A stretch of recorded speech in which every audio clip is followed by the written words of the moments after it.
Hello everyone and welcome to the NAST Playoffs. I'm here with Gret to watch the very first game. It's Koyo versus Dog, and these two teams, you've been liking these two teams, right? Yes, I have one of these two teams favored to win the whole playoffs. I'm a Fanless Dogs fan. I'm a Koyo believer. I think both teams are very strong.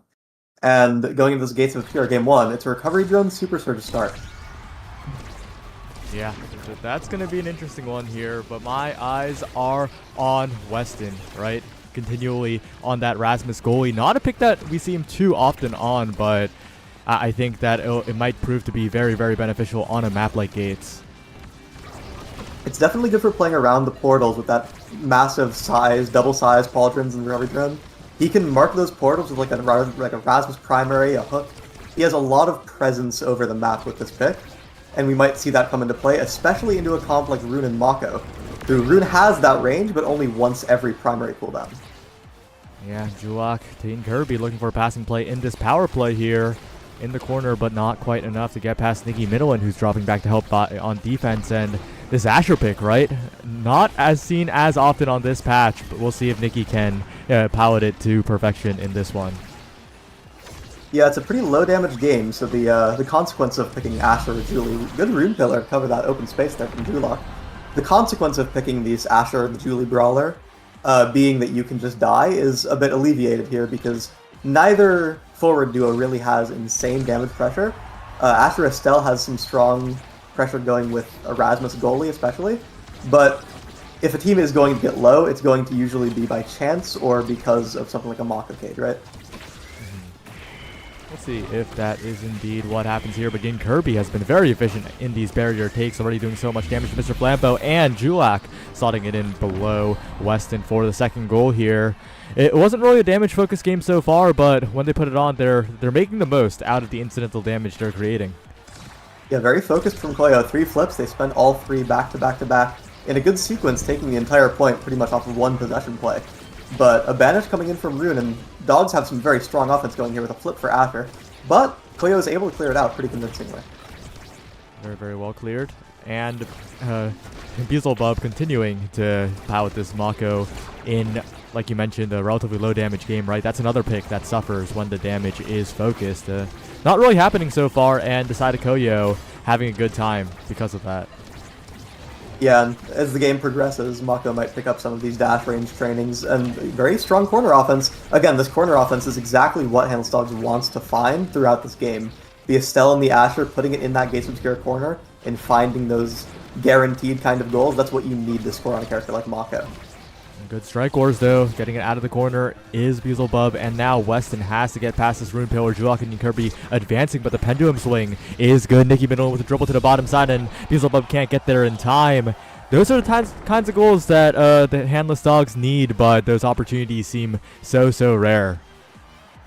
Yeah, the slip kicks showed itself there, by the way, from Nikki Middleton. Because of that little dribble onto the bumper, she had the slip kick speed, and Beelzebub didn't have the Mobies to catch up to it in time. That's the kind of play you can make when you're running slick kicks on Asher, which is an alternative to picking like a wand or something, which people might assume otherwise is the default.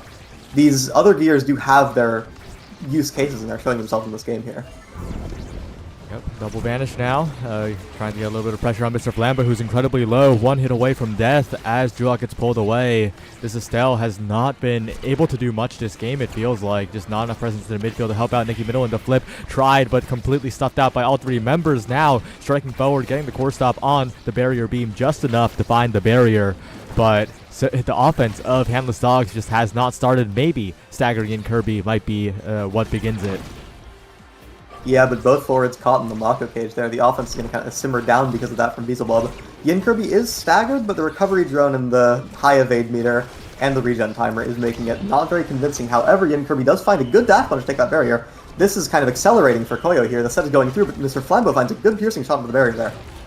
Weston now needs to get out of the corner. Julak with the flip, looking for a pass, and Mr. Flambeau wins the strike where gets ahead of the core there. Still a difficult defensive situation, but Nicky Minowan delivered right into the core. The passing plays are good. Mr. Flambeau setting up right to Julak, though, as they try to send it through the middle. A flip out from Beelzebub to Mr. Flambeau, who passes it back, has an opportunity now, a shot. The hit stun's there, but not quite on the core, and a dangerous spot for Weston to be. The hook attempted, but a little bit too far there as Koyo capitalize, get the first set, and get control of the first draft. Yeah, great sequence towards the end there. Able to hold for Mr. Flambeau's full kit dump at the end. Because of that, they're able to punish Handless Dogs for committing in that way. Finding a good flip on the net there. Weston not quite able to save it with just a hook. Going into this draft, we're finding a primetime rune, which is very important. And Mako's hovering that team player. She's going to get it. I think just these two pickups alone for Koyo is very dominant in this draft. The 1-2 punch on Asher is both a good pick and a deny from Juliet, but I don't think it's enough. Julie gets that Adren Rush, but honestly, the main highlight here is Primetime Rune and team player Mako. That's what we're going to be looking for here. A lot of team player plays, a lot of possession from Rune, because we already felt like Estelle is not having too much of a presence on the map. It's going to feel even lower now that Rune has that Primetime. All of that autonomy over the game. We'll see. Triple banish comes out, but no barrier taken just yet. There's the dash punch from Nicky Minowan catching Julak out, and the recovery drone gone very, very quickly here. Might be an opportunity, but Yin Kirby is in the midst of it all at the moment, finding a lot of plays. Julak with the rebound, and the core ending up in the half of Handless Dogs more often than not. Koyo's playing these portals very efficiently, it feels like, and they're getting rewarded with the possession. But Mr. Flambeau and Nicky Minowan combine in the corner. Weston sends it forward, but again, it's just not a sustained offense, unlike this with the Rune Pillar. Yeah, dash punch getting full value in terms of damage, and eventually coming back around for the barrier. Flipping for it, holding it in place. The recovery drones might be taken here, maybe even a KO on Flambeau, depending on how this play goes. Out, but the primary is barely whiffed. Flambeau gets 2 orbs to recover, and suddenly the possession is in the hands of Handless Dogs. Oh, but they just can't get it through, and Weston trying to clear it out. Julak wins the strike war in a bit of an unfortunate situation. I wonder if Weston was trying to strike war forwards to not have to deal with the Rune Pillar on the top corner, but ended up having to strike it right into Julak, and that's a pretty easy strike war for the Rune. Yeah, definitely. Julak just kind of, as soon as he got the ball in that open space, it looked really, really scary for Weston all of a sudden. And suddenly Yin Kirby in this corner again gets flipped out. That's the recovery drone gone. No more recovery drones for the side of Koyo, but they're not really looking like they're in too much consistent danger. It's only these momentary things, like a 1-2 punch Asher, a core flip, to find these kills. They're going to open up now, though, throughout this set. Maybe Minowan also a little bit low here. Julak pressured, flipping out to the top corner and looking for a passing play. Koyo. Good strike from Weston to get it out of there versus 2. And still a good strike to get it out of there again. But Yin Kirby covers the corner, goes for the dash, not enough with the pillar, puts on so much pressure. The Flame Flurry traps the core perfectly. Had to flip as well for insurance, and Koyo continues their relentless offense here. Yin Kirby looking absolutely terrifying to defend against this game, honestly. Every single time he gets the core, so many resources are spent, and a lot of the time it's not even enough. Every single time Yin Kirby gets the ball, it's a massive scoring threat, and this time Handless Dogs has a chance here. They find a double barrier, playing around Beelzebub's strike cooldown very, very impressively. However, this is Yin Kirby's time to shine with the dash and the flip. It is cleared away, well played to Weston, though. Cleared away for now, but Julak gets a banish in the center of the field, and Beelzebub actually snipes it ahead. Dangerous spot here for Julak, who is incredibly low. Gets dashed, but no other abilities to follow up in the pillar. Puts on the pressure next to the portal as Yin Kirby goes for a tricky play, trying to catch the out clear. Not quite, but even despite the health bar difference, Koyo are continuing to put the play together, but the pass splitter is angled perfectly, and Beelzebub, not many options there, I gotta say. Asher always gets one of those per game. She always finds one. A very impossible scoring setup to clear, but hard to get in that situation in the first place. Handless Dogs were able to find it that time, but it won't be a consistent way to win the game. They'll have to find themselves with more possession to find those situations among themselves. And Julak now with the pillar, continuing with Yin Kirby. The punch is good. The follow-up strike as well. The dash not quite enough, but again, Koyo so good at maintaining possession here in the corner. And once again, Handless Dogs under pressure, but a good snipe by Mr. Flambeau across will find the barrier on the other end. The Flame Flurry, though, makes it scary, but the ensnared drums are not enough to hold the core in. And Yin Kirby, again, another try. Good clears by Handless Dogs. They're getting used to the defense a little more, but that KO is a little scary here. Yin Kirby rushing forward, trying to find this flip after after the barrier take, but won't get the barrier just yet. Will get it now. Flips forward, but Nicky Middleton does cover. Yeah, forcing out a lot of resources. Julok's pillar is an important one, especially. With that prime time, he'll have extras to work with, but Yin Kirby finds the ball alone here. Lots of damage pressure to work around. No evade. Yin Kirby could die on this offense. Very, very dangerous to run. However, Julok is keeping it in play with this prime time rune. And here's the core speed coming in. It's overtime, and the passing has been powered up right through the center. Mr. Flambeau trying to interrupt here, and will do so for a little bit with the cooldowns down. What? I didn't think that was Demon Angle. I thought that was off the wall. I don't think anyone did. Alright, well the set's over. That's what you pick team player for. Those situations, as long as it gets one goal, that's an awakening you want to have on your team. Anything can happen with that awakening in the lobby when it's overtime, really. Going to this next draft, very, very fast game so far. Rune has a few things to choose from. One in particular is Extra Special, but he's going for the Monumentalist instead. Extra Special will stay for here. Mako doesn't have a dash range to pick from, so she'll be taking it. And Rasmus does have 2 Size Awakenings, including Pauldrons, and Might of the Colossus. That's a very big pickup here. A lot of damage pressure going on. We saw Yin Kirby under big damage pressure on his own offenses earlier in this game. This Might of the Colossus might bolster that, especially with a misproper spell for that kill confirmed. Yeah, definitely a possibility here. We'll see if that does make the difference, but what I'm looking at is Weston, yeah, like you mentioned, being a little bit bigger, a little bit more powerful, and we're also seeing that core speed also pick up as well, right? I think you already mentioned all this. My bad. Yeah. But with the barrier take, yeah, we'll see. We'll see. And I mean, there's the Monumental showing itself, but the orb is, or the pillar is not lasting long enough to keep that offense going for as long as it needs to be. Yin Kirby finding these isolated plays, finding these barriers, and Julok winning a very crucial strike war versus Mr. Flambeau there, putting the ball in such an uncomfortable spot for Handless Dogs. All it takes is one strike war from Yin Kirby. That's a flip, that's an ult, a very, very fast strike off that flip. Mixing it up, instantly scoring. All it takes is that one strike war, and Yin Kirby is in a perfect scoring position. And Yin Kirby's impressed me a lot so far. I think when I look at this roster, the name that I think of first isn't Yin Kirby, but in this game, the name I think first is definitely Yin Kirby. Okay, maybe it's Julok. My bad. The double pillar on the banish. So much damage. Nicky Middleton completely out of the play as well, forced to get an orb. But they don't capitalize here. They're clumped up a little bit too much. The flip is good around Weston. And they do get a pillar follow-up. This should be the barrier. No, the pillar disappears just in time for the Handless Dogs, and it cleared out to Nicky. Very, very risky clears here for Handless Dogs, but what else can you do? Weston, having that size to work with, though, is finding some comfortable ways out in these later part of the game. Julok has a lot of presence, I'm noticing, with that Monumentalist primetime combo. This rune is able to do anything he wants at any moment. He has so much autonomy, but as soon as Handless Dogs find it in that corner, they're able to convert into a double barrier. This might be exactly what they need in this set. Perhaps in Kirby top side, looking for a dribble, looking for an ability to force out a strike. Not quite yet, but Beelzebub in position. Doesn't have the cooldowns back in time, and a good passing play from Nicky to Flambeau will clean that goal up. Probably the neatest goal we've seen so far this game. It's been a lot of struggle on the defense. Yeah, it's the kind of goal you can find when Mako has no more cooldowns, no strike shot, no special, even despite that extra special. You can just kind of cleanly slot it in there. But it's back now because of that extra special cooldown reset. It's spent again, but because of the way this point is playing out, they're able to get all of these cooldowns and save them. They're not forced to spend anything. They're able to play this at any pace they want. Handless Dogs don't really have the presence to force anything out here. And the way this is playing out, the Koyo gets all the time in the world. They're aiming these primaries to try to kill, they're getting damage on Nicky Middleton, and they're getting offense whenever they want. A dash punch is gone for Yin Kirby, though. Yeah, and the damage starts falling off here. Nicky Middleton regenning back, and they're not keeping up that offense. They get a burst onto Mr. Flambeau, but with 3 elusives available, I think Mr. Flambeau will be just fine. Greeds it quite a bit here, trying to use the flip for value instead. We'll see if that pays off. Yeah, Mr. Flambeau flipping right in the face of Beelzebub. Flip into primary. That's going to take the barrier. A recovery drone is procced off the Rasmus primary, and Mr. Flambeau lives the rune pillar. This could be exactly what they need. Mr. Flambeau survives despite the shot from Mako, and the cage is blocking off the flip. Mr. Flambeau does finally fall, but this seems not that bad for Handless Dogs. No resources for Koyo here. This power play isn't very convincing.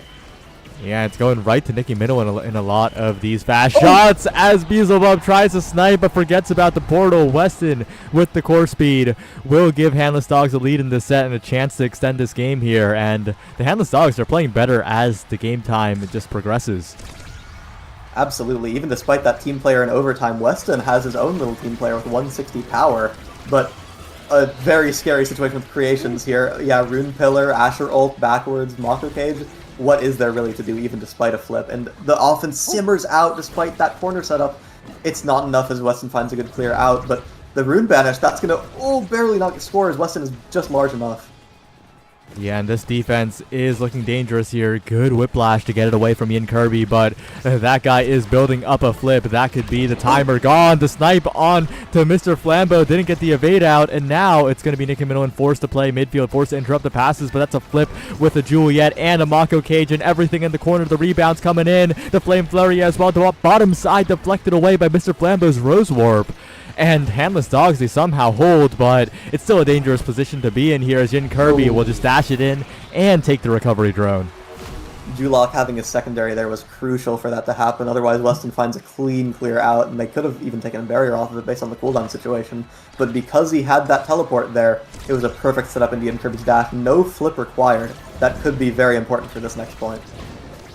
Not getting too much off the banish here, but importantly, getting it out for the moment. The rebounds come in, though, and the Handless Dogs find one barrier. Yin Kirby to the bottom side now, getting another pass from Julak in the corner. Looking for the self passes is Julak, but not quite. And Nicky Minowan and Flambeau in the corner, trying to find the layered offense. Not quite enough to find the barrier just yet, but it will get taken on the other end. And now, Handless Dogs, all they need is one good shot here, but it's not going to be easy as the flip is burned. On the side of both Brawlers, the flip is burnt, so Nicky Minowan might have a bit of a problem scoring on Beelzebub here, who does have that flip. Canceling the Mako secondary, but Mr. Flambeau is looking worse for wear after being banished there. The extra special on Rune means it's going to be back pretty soon, regardless. Or no, it's on Mako. So the way this last point is playing out, it could be anything, and anything happened with Mr. Flambeau barely teleporting in, catching Beelzebub in that primary charge. Because he was charging primary, he couldn't actually flip. He had to do it way later. So it wasn't actually just forgetting not to flip there. That was actually because he was stuck in an animation. Very well played, Mr. Flambeau. And now they get the benefit of quite a few awakenings here, and that hotshot on the Rasmus is going to make it so that Weston has a much easier time getting out of those corner situations, right? That's right. The hotshot is so valuable for Rasmus here. We were talking about the core speed for Weston just a bit ago with just the Might of Colossus. In overtime, imagine hotshot with 160 power. You're getting the CDR for that uptime, you're getting the core speed for more convincing clears. However, I'd like to point out one more thing in this draft, and that's Twin Drive on Mako. That's our most important cooldown, and Mako already has a Dash Awakening. So the combo of that means that the presence and the pressure for Koyo is going to be a lot more significant this game. They're getting a lot of damage down early as well. Nicky Minowan brought low, but Mr. Flambeau's the one to take the first recovery drone off. Julak caught near the edge, and we'll need to be a lot more careful as this point progresses. Nicky already staggered, though, and on the other side of the map, but Mr. Flambeau playing confidently, pushing forward, looking for a pass is Weston, and finds it right to Nicky. And the pace of play has sped up quite a bit for the Handless Dogs. If they can get some core speed plays with the Rasmus primary, that could be huge. Right now, the focus is on getting it out of the corner, and Yin Kirby keeps the core trapped, takes a ton of damage in the process, and now the Handless Dogs can rotate the offense here. Yeah, every Rasmus primary is a red core, even outside of overtime. It's really, really showing its presence here. A lot of value coming in for Weston here. It's really all on him to just find those little moments, and these red core situations are terrifying for Beelzebub to deal with, especially with an open net like this. All it takes is just a single well-placed primary and a single good possession, but Yin Kirby falls for that second barrier there. That could be what they need. Oh, and what a shot from Mr. Flambeau. Bounces it right to Nicky, who has flipped now. If they can rocket the core forwards, they get the flip, and Nicky to the bottom side, but Beelzebub reacts in time. But Mr. Flambeau and Nicky cover so much space there, and will find the goal. That setup for Nicky Minowan would have crumbled if not for Mr. Flambeau with that dash range coming in and suddenly covering that out clear. Very, very well played for Nicky Minowan, knowing that would happen there. And the way it's playing out, it really feels like Handless Dogs are in possession, in control of the match. I really don't feel like Koyo finds these, but then suddenly Yin Kirby proves me wrong with a dash punch into Adrenaline Rush and a flip here. This could be very, very scary for Handless Dogs. Really surprised that killed as well, right? Yin Kirby doesn't have extra power in the Awakenings, but it works out just enough to KO Nicky Minowan. And now they got to be a lot more careful with this energy on Yin Kirby. Unsuccessful in the barrier takes though, and that means that the Handless Dogs can breathe a little bit easier as Yin Kirby, one barrier taken, looking for two, will find both, and suddenly the play's accelerating here. Yeah, it's not easy to breathe when you're playing into Rune and Juliet. As soon as they have the ball, they can do anything, really. Any angle Rune wants to send it, Juliet can close it out with a flip, too. And Weston is not able to find that upwards clear versus Julok, who has a pillar available to cover it. Very, very well played, and Koyo is turning the momentum around here. Yeah, and Julok's been good at that all game, right? Catching a little bit of autopilot coming out from the Handless Dogs. Those pillars have been well placed. And even the threat of a pillar, I think, has got Weston sweating a little bit, but we'll see if the rebounds come in for this point as well. The double banish is more than good enough for the barrier take, and two with the hit stun on Yin Kirby. On the top side now, the Juliet looking for another pass from Julak, but Mr. Flambeau gets it right through to Nikki, and one barrier taken on the other end. And looking for another here, the pillar helping a little bit on the defense, but the KO found, and Koyo, they want to make this the last set of the game. Yeah, if they can convert this adrenaline rush into a goal here, as they might be able to. Yin Kirby dribbling off that rune pillar, but it's not quite enough into triple size Weston. Oh, but the way he struck that, he has enough to work around it. Yin Kirby not finding a shot to score off of that. Weston being able to hold it down there, that's enough to get the point. And with this Asher ult, they're going to find a second barrier. If they can deny Yin Kirby the scoring attempt, they might be able to find a goal. But with a flip here into punch, Weston will fall and the goal will be scored. Oh no, that is dangerous. On the bright side, the meter was expected. On the not so bright side, your team's meter is not looking too great either. I think the Handless Dogs are going to have to find some miraculous defenses, keep their possession up, and or a miraculous KO. That works too. It's part of defense, and they're able to clear out the rune pillar. No barriers dropped in the way out for the out clear there. And Mr. Flambeau wins a crucial strike war, taking the second barrier there. And this Estelle primary, barely not enough, not hitting the core, but it is hitting Diesel Love. And a strike war coming in again.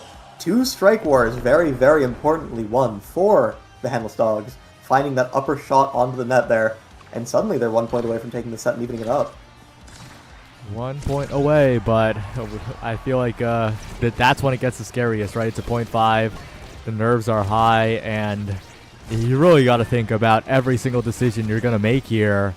Weston, in particular, with a good evade, but one barrier still taken. Nikki middle and trying to set up in the corner. The pass splitter is good, but doesn't catch the core. Now Yin Kirby is in position, but what a bounce by Weston. What a clear off the bumper to get it out of the corner. But the pillars are coming through. 2 barriers taken. Yin Kirby with the dash punch, and that will be Koyo taking the first game. Yeah, Yin Kirby at the very end there winning a very, very crucial strike war versus Mr. Flambeau. Setting up for that second barrier, setting up for the dribble off of the bumper into the dash punch. Koyo closing it out and not letting that go to a set 5. Very, very cleanly played from them. The Rune, in particular, the Rune Juliet, was oppressive with that prime time covering all of the area whenever he wanted. Julok was able to hold that lobby down completely.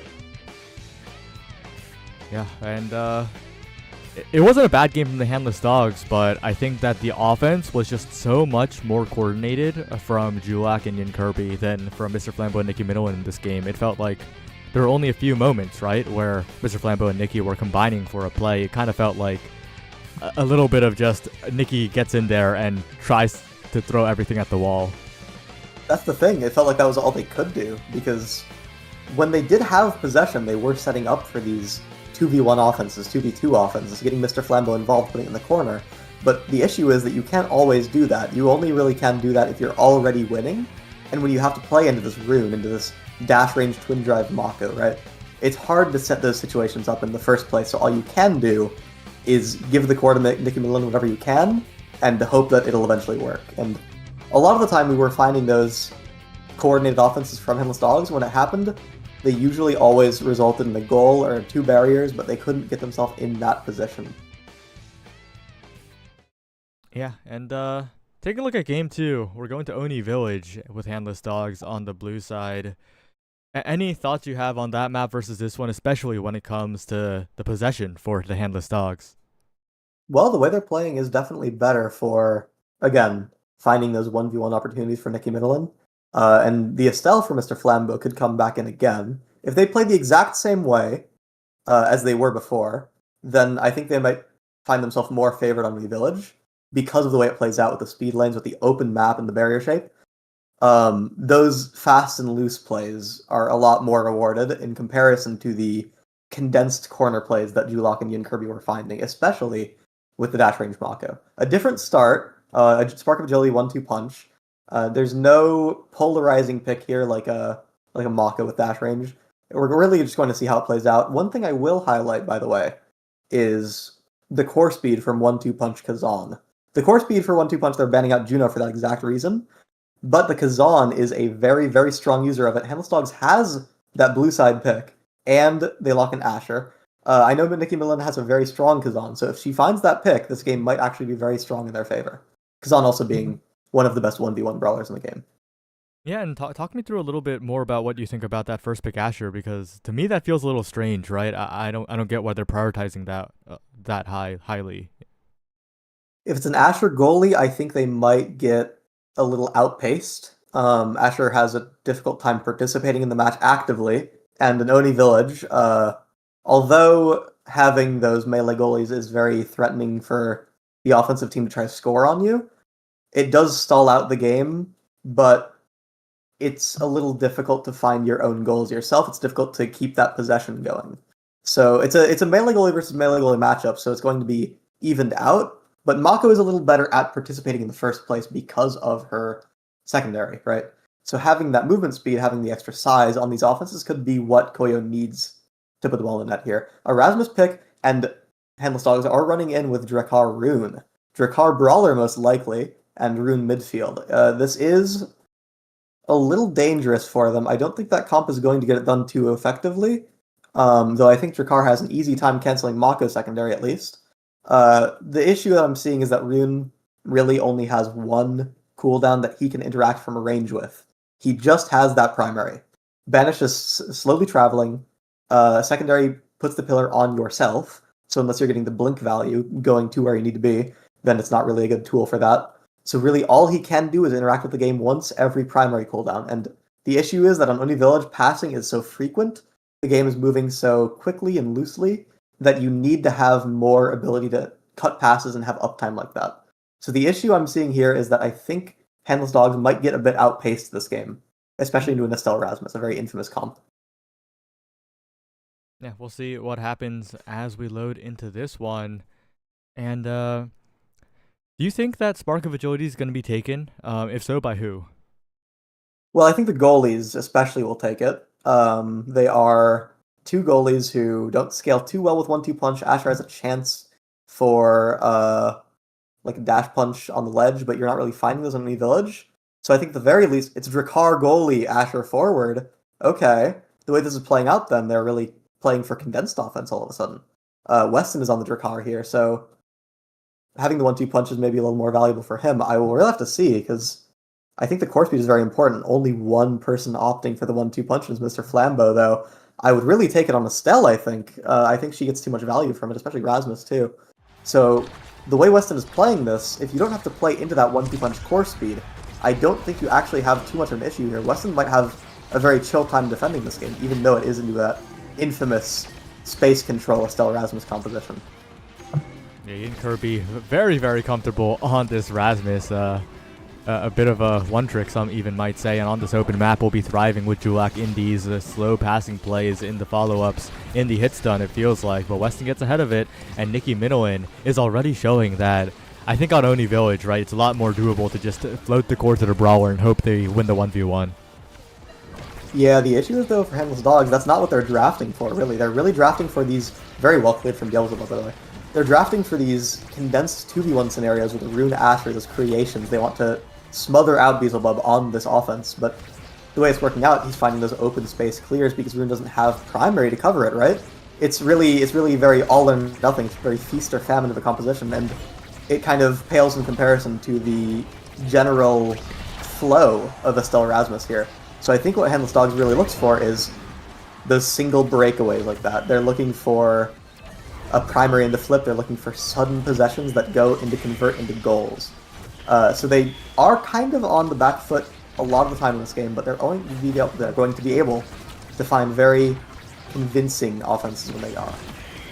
Good defense by Nikki Middelin, dropping back to help with the barrier beam, and now Mr. Flambo making it difficult, but Beelzebub is finding a lot of these open space shots. If the Rune Primary is down, like you said, Handless Dogs don't have many options, but if Beelzebub hits it right into Nikki Middelin, they'll say thank you for that first goal of the game.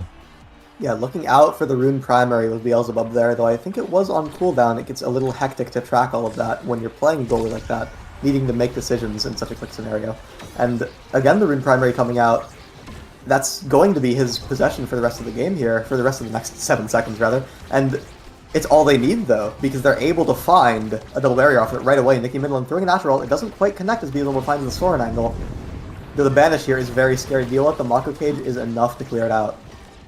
Yeah, they get it out just barely, and Nikki Middelin now a little low, but Mr. Flambo slots it into the bottom side. I think Beelzebub burned the strike a little earlier, too, right? Yeah, there was obviously the defense could have been played better, but it's very, very threatening and hectic to play into a Rune Asher, right? This is one of the rolliest comps in the game. So as soon as they find that spot, that situation, it's so scary to defend from all of the things they can do and all the things they will do, right? Let's see. Julak on the bottom side. The follow from Beelzebub is great, Oh. and they're just barely getting the core into the opening goal gates. Perfectly timed there from Koyo as they show the power of their comp, of the constant follow-up.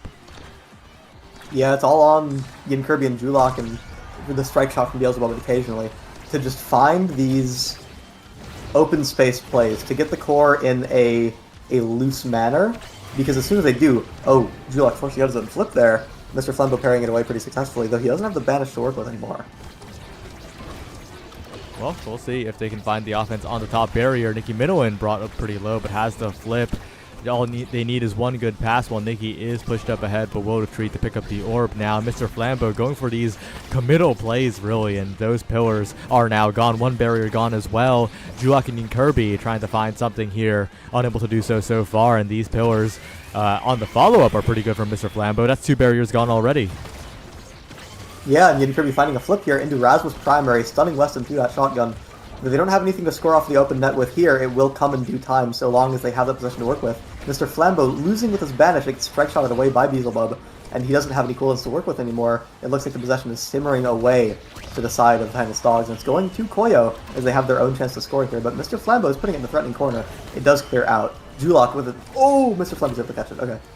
Yeah, a bit of a dangerous spot there, as Yin Kirby is lurking a little bit very far forward, playing like an Asher on this map, honestly. A bit awkward, almost works out with Julak finding the Crystal Thorns, but not quite enough here. Yin Kirby with the breakaway, looks for the dribble, sends it backwards.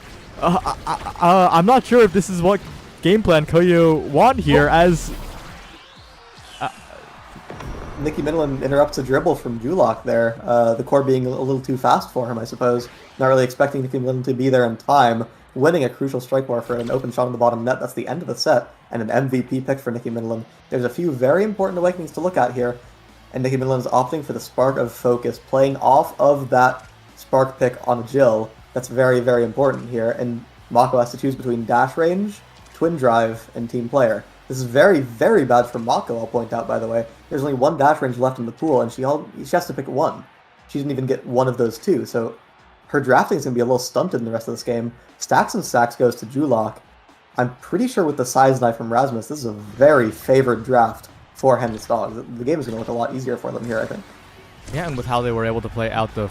Oh, it looks like some kind of network connection has come up. Might even have affected the previous point. So hopefully that gets resolved soon. But we'll see. We'll see what happens here. And like you were mentioning, yeah, the draft for Koyo was pretty bad. And although they might have a little bit of immediate power in this particular draft, as the game goes on, like you mentioned, it might be a lot more difficult.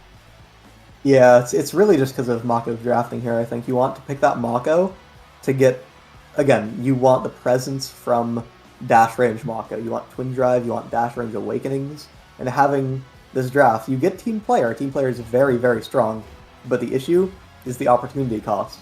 The rest of the drafts here, if this game stalls out, and it will have to stall out, it'll have to go longer if Koyo's going to win because they are down a set, they're going to find a little worse Awakenings to choose from, even with the size knife from Rasmus too. I think they're just in a really bad spot the way this is playing out, though I will point out that Twin Drive Estelle is pretty powerful. The set might go up pretty well for them in this scenario, but I think the game itself might get a little difficult. Yeah, and okay, we're getting a report that in Kirby's W key might have broken, which would explain the weird behavior on the top left corner of the map. If you can't get out of the corner, then, well, that explains a lot. That is just wiggling. Yep.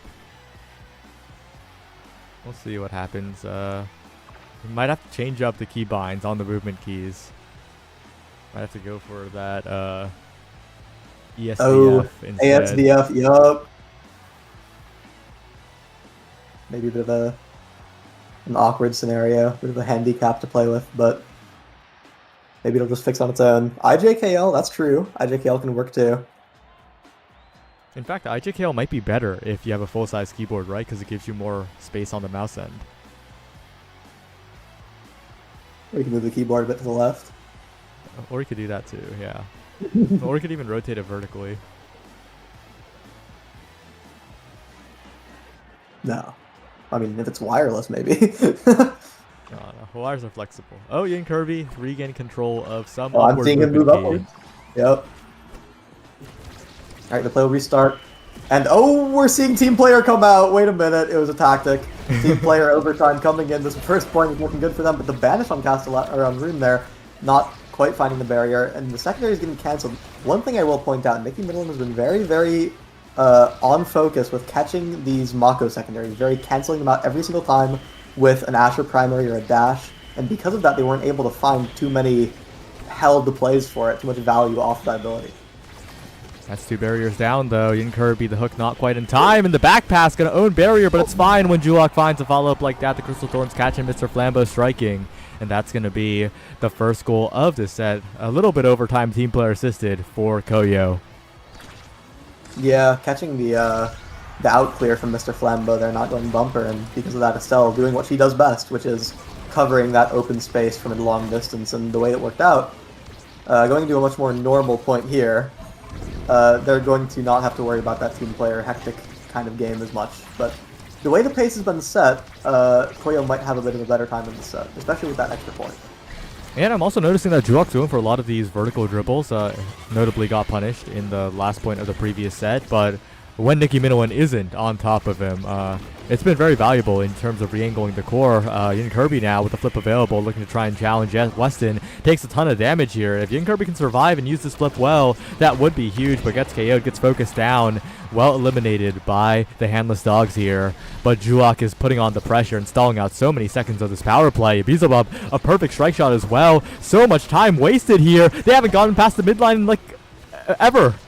Oh yeah, there's a spell with all of her abilities, but eventually Rune Primary comes in, and the way this is being set up, Beelzebub has no cooldowns, no flip. If they get one more offense here, if Yin Kirby does not score right now, if Julok does not keep this possession up, Mako might be in a very bad spot. But Nicky Middleton is not in any position to score. She's too busy defending. Mr. Flambeau barely. Okay. Asher Ult has played around with Julok there, speeding up the core. It's this overtime. Team players coming in, but Yin Kirby's shotgunned away by Weston there. This is very hectic of an overtime here, even despite that team player not seeing too much value, really. Yeah, a lot of these shots are just barely missing from the handless dogs.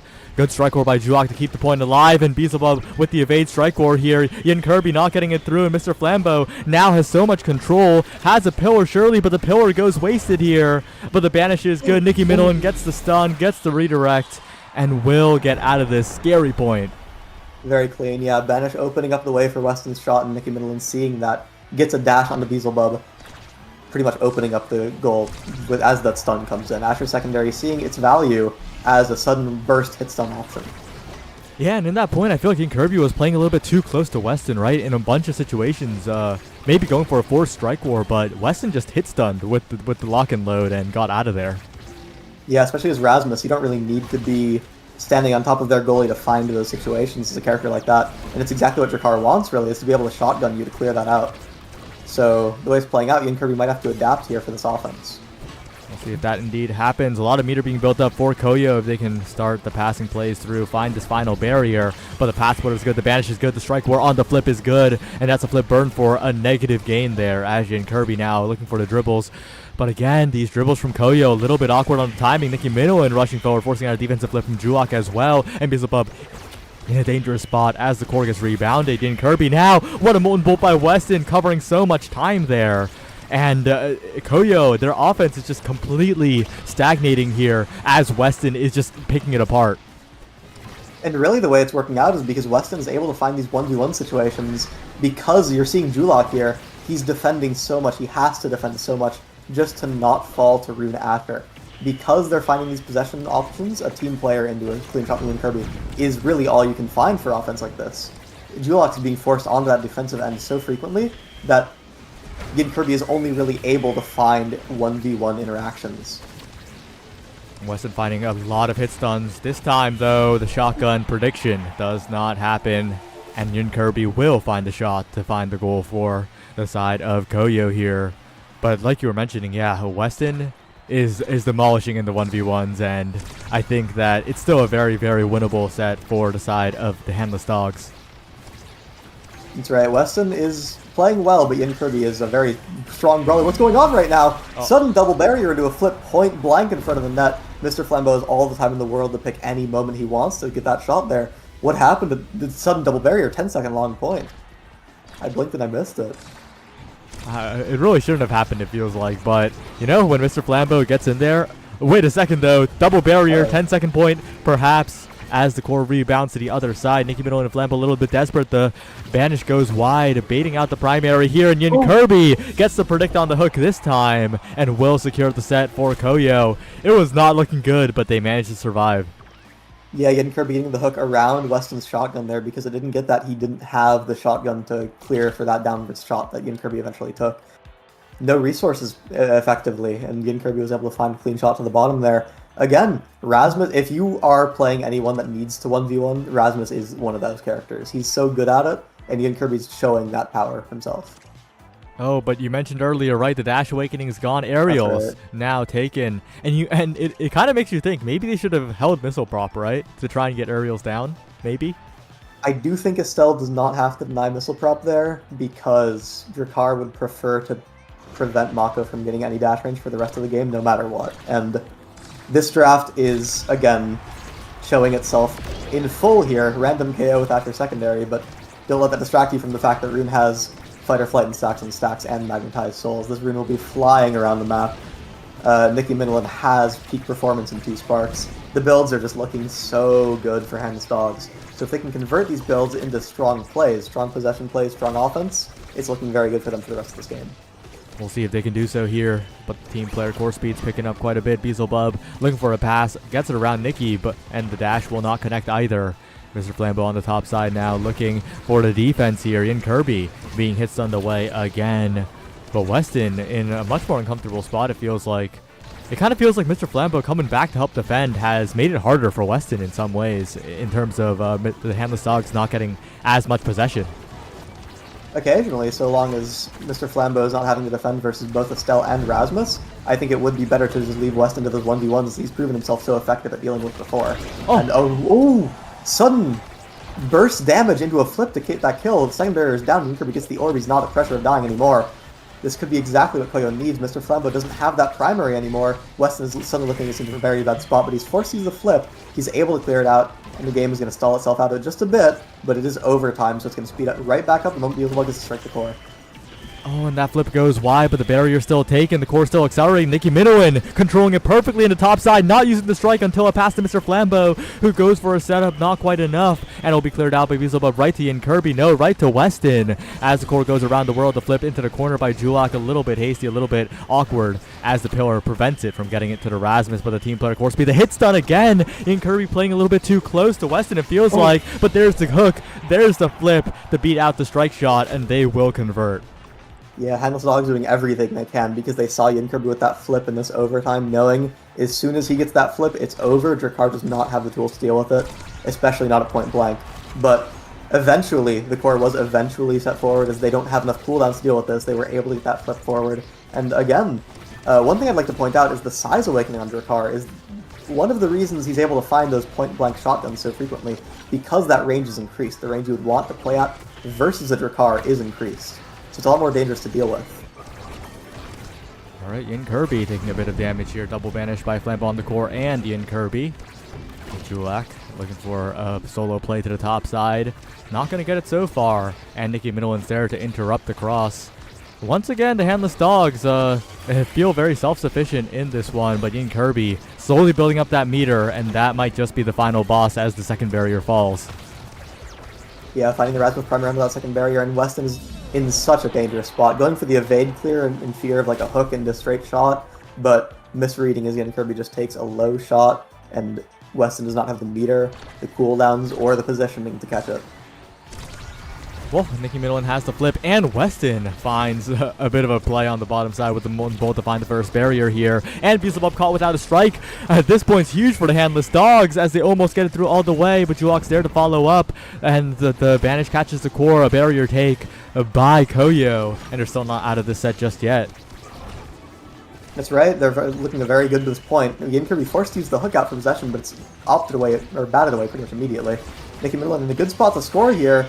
The Asher Primary is hit around by Julok there, though. They're running low on resources for this offense now because that didn't score, but they're going to find something with an Asher dash. However, Beelzebub is able to clear it out with Mako secondary. One whiffed strike on air, though, is all it takes, and Nicky Middleton finds a straight shot in the goal here. Dogs are not out of the set. Definitely not, but Yin Kirby has flip, and if that is used, if that is a threat, really, it forces the Dogs to play so much more defensively, so much more scared. And I'd like Yin Kirby to hold on to that flip for as long as possible, really. That's right, but he might be able to spend it just now for that second barrier. Chooses not to, as he may have heard you. And opting to just hold it for this situation. Really, he doesn't want to spend it on this barrier. He wants to use this flip to close out the set. I see Yin Kirby very, very patient with it, wanting to close it out with it, wanting to take his barrier on his own merits. But there's his flip as he realizes he's being targeted by the Handless Dogs. One thing they've proven themselves very good at. Well cleared from Weston, though. Shotgun opting, or covering all the options Yin Kirby had. And a dash from Nicky Middleton. This is very good offense all of a sudden. This could be exactly what they need. Arun does not have primary to keep this offense going, though. Yin Kirby has his chance to work with, but it's completely stuffed out by Arun. Oh, dangerous pass right to Julok. The strike were won, though, by the Koyo midfielder. And now Nicky, the one building up a ton of that energy here. The flip on the Asher could be what seals this point, continues the set. And Yin Kirby, though, along with Beelzebub, gonna find the follow-up. And now with the core speed, they could get it forward. Nicky Middleton burns the flip and gets trapped by the snare drums as well. If Draw can get it out of the corner, that'll be huge. Oh. The strike shot from Beelzebub just in time. Mr. Flambeau with the pillar setup. Beelzebub in a lot of danger, but flips it right to Yin Kirby. But Weston's there with the lock and load. One more try for Yin Kirby. Another shot by Beelzebub across the map. It's not going to be enough here, but Julok's the one building up the flip, and if that comes through for the Estelle, that could be huge. Oh. But the 1-2 punch from Mr. Flambeau, passing right to the clone, a perfect play to tie the set up, and maybe just maybe give Handless Dogs the lead. Complete hero play there from Mr. Flambeau. All I was thinking was that Nicky Middleton on this Asher pick is really struggling to find these overtime goals because the chorus is going so fast, Asher can't keep up with it. But Mr. Flambeau finding the goal in such a hectic situation, evening the setup, and just a very strong 1-2 punch play with that teleport. That was so good. Oh, and these flips from Koyo, they're not really finding their mark. They're going a little bit to Weston as Nicky Middleton finds the 1v2, finds the dash right on time, and Beelzebub, the strike timings are a little awkward. Yeah, it's awkward, especially because of this rune. We're seeing him punish Beelzebub there with that core, just instantly catching that outwards clear with the primary, taking that second barrier, and suddenly it's bouncing all the way to Nicky Middleton, and it's so hard to deal with in this hot shot pickup for Rune. That's 2 core speed awakenings, 2 movement speed awakenings. For a character like Rune, he has so much presence over this map, and what does Estelle get? Spark of Leadership. On the second spark, too. It's more of a deny for Nicky Middleton, really, than a pick for yourself. And a Siege Machine, there's nothing insane for either brawler to pick up here. So the way it's working out now is just, it's all in Mr. Flambeau at that core speed. He's the only real big winner of this draft. Weston likes extra special, Beelzebub likes heavy impact, but the massive draft pickup here is Mr. Flambeau with that hot cut. We'll see if he can convert this into another set for the game. Alright, we'll see. Nicky Middleton in a very good spot in the bottom corner, looking for the follow-up here, but Yin Kirby gets it away. Easy barrier take on the bottom side as Weston knows that it's already gone. Retreats to the top side of the map, but that's 2 barriers already for the Handless Dogs. They're pushing forward now to the bottom side. Nicky Middleton just striking past Beelzebub, who cannot keep up with this Asher. very, very clean passing from NAST Dogs on the offense, and we're seeing the rewards of it. It felt like Koyo didn't get any chance to play throughout that point because of the possession, because of all of the way they're playing this point out, and occasionally Rune Pillar will, I guess, take a trade 1-for-1 there, but it feels like they're very in control of this match. Definitely. We'll see if Kirby and Julak can get it through, and they do find the hit stun on Weston for the second barrier. They're keeping this game alive. It's not out of the realm of possibility, but this flip is in a dangerous spot. They send it around Nikki, and now Kirby, the world is his oyster, looking for a dribble, looking for the possession. He maintains it all the way. Julak to the bottom side, but Weston keeps a calm head, just cools it, just sends it away, and now has built up a lot of meter as well here. Same with Mr. Flambeau, and I think the Handless Dogs are out of danger for a little bit. That's right, they do have a lot of time to work with here, but Kirby, finds an upwards shot. Weston is able to react with strike shot, but a same frame strike war for Kirby, beating both Nicky Middleton and Mr. Flambeau at the exact same time, opening up that upwards shot. Mr. Flambeau, I think, striking a bit too early. He can hold that and cover that area a little more convincingly. Kirby punishing him for that promptly. Mr. Flambeau, top side. Julak taking a little bit of damage here as Nikki goes in. The ban is right on top of the barrier, and they will take it here. It's dangerous but now that Kirby, though, on the breakaway, but doesn't find the dribble afterwards. Loses possession of the core, but Mr. Flambeau misses. Oh, no. It's a series of unfortunate events, but Weston continuing to defend here. Burns the flip just in case, sends it to the other side of the map. Julak down to the bottom side, will not catch the core. The pillar won't send it in for the goal either, but Nikki is still a threat here as Kirby advances. That's right, and Mr. Flambeau does have that Rune primary to work with, spending it, forcing people to clear outwards. They're getting this possession here, and it feels like even despite the very scary situations, it felt like they're still in control for a lot of that point. And all of a sudden, all it takes is Julak with one strike downwards, mixing up Weston there. Beelzebub has a flip to work with on his defense. They're playing this pretty comfortably. Koyo has a very strong chance to win this point. Alright, we'll see. Julak looking on the bottom side. Nicky Minowan building up a lot of meter, has the flip available. Could put them in such a difficult spot, but a good flip by Beelzebub sends it away, and a hook by Kirby will bring them to 2 points in this set here. And that Rasmus is really getting so much value in these situations. Yeah, very well timed. This overtime is so good for Koyo just because that team player and the composition difference alone. They really want to have these points kind of stall out and go into overtime because a fast core is not what Rune Asher wants. It's exactly what Estelle Erasmus wants, though. But it's, again, Handless Dogs not allowing it to go this far in, taking both barriers in 15 seconds, but losing both right after because of an overcommit from Weston getting punished for it. And they look to find his last point here with Kirby having the flip. It's buffered out by an Asher secondary, though, and the defense is so hectic, but they're able to clear it out. Able to clear it out, but Kirby, redemption for the flip buffer, finds the strike war against Weston, and we're headed to another set here. It looks so bad for Koyo in the midst of that, but they're still surviving. A set 5, but there are these size awakenings to work with for Rasmus here. Demolitionist, Recovery Drone, Might of the Colossus. 3 to work with, he can't get all 3, and again, there's one big issue, and that is the Sparks and the Prime Time.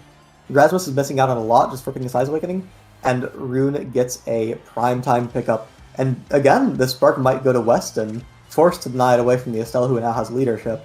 But really the way it's working out is that this Prime Time on Rune could be massive, and because there's so many size awakenings, it's not able to be denied from Nicky Midland, who's able to still get a size awakening despite being 6th pick in a draft with something like Rasmus in it. So the way it's working out, Mr. Flambeau is such a good build to work with, and Nicky Midland now has that Might of the Colossus pickup. That's very strong for them.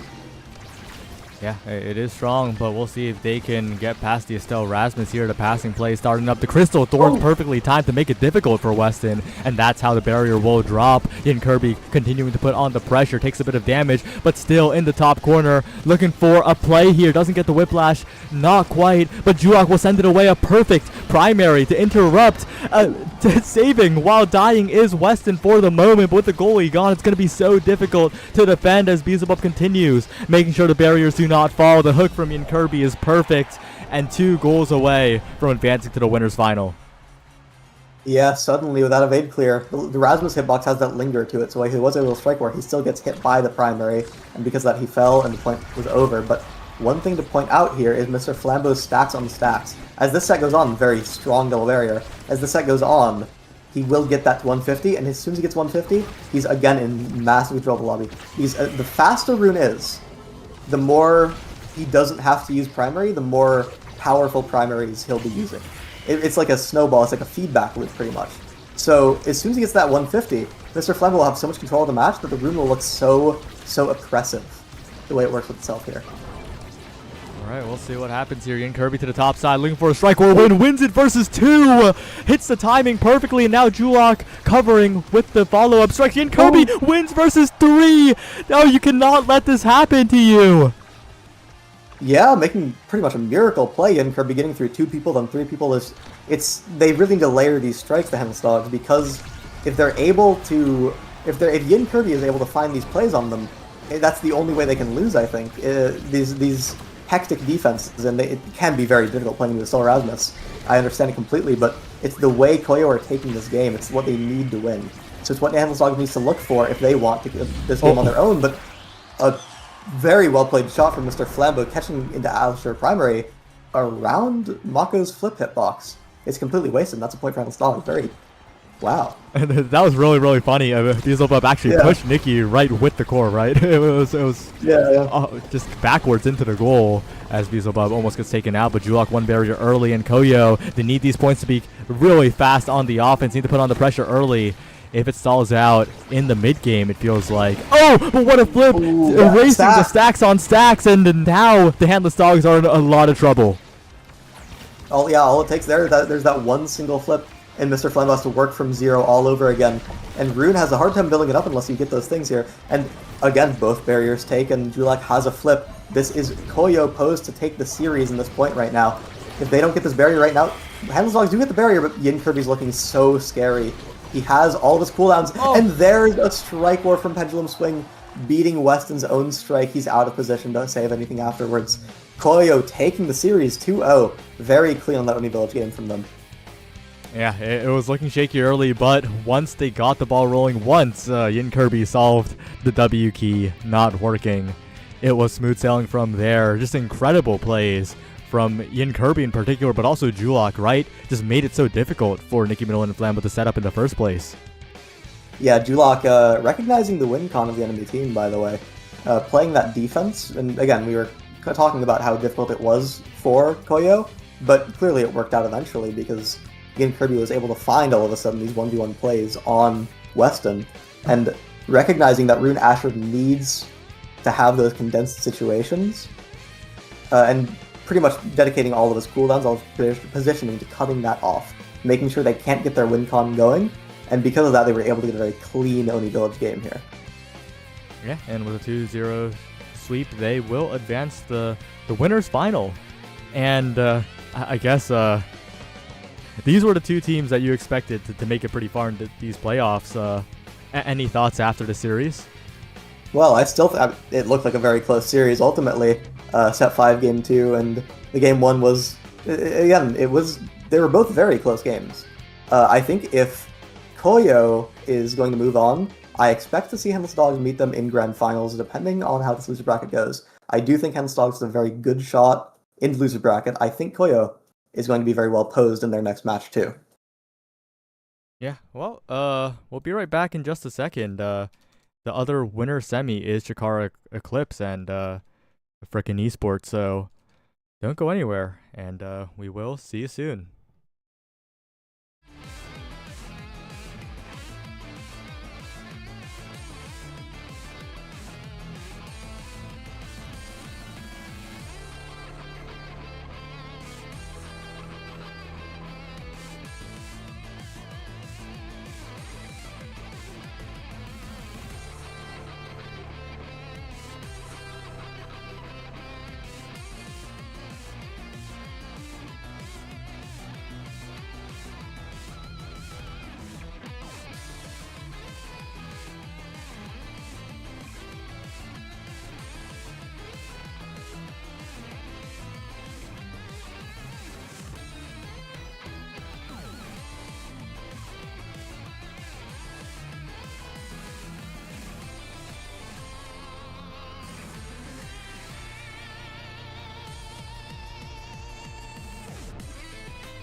Hello everyone and welcome back to the NAST Playoffs. We're here to watch the other winner semifinal. It's Seed 2 Chikara Eclipse versus Seed 3 frickin' Esports, and this should be a good one as we're starting on Demon Deus. Demon Days, yeah, it's a very the way frickin' Esports plays, I know, is a very loose team. They play like again the Juno from frickin' Chris and a 1v1 kind of brother than Taro from Sero, Rasmus from Sero. So the way they want to play is I think a little is this their pick? Because this might be handicapped by this might be kneecapped by Demon Days. Demon Days is a very clustered map. It's a very condensed and very kind of messy and scrappy map. It doesn't really lend itself well to the way I think frickin' Esports wants to play. Well, it is the frickin' Esports pick, which is definitely interesting. But taking a look at the draft, it's a prize fighter start along with peak performance. It's going to be an interesting early part of the game as we see who can snowball. Yeah, we'll see who locks in. Okay, well, there's 3 prize fighter versus 3 peak performance. Again, the peak performance could be a very good counterplay to the prize fighter if you're not letting them get those stacks. They're basically down in Awakening, and you have a very strong peak performance pickup here. So it's really just, I think every single set is going to be dependent on whether or not frickin' Esports finds these early kills and is able to snowball them.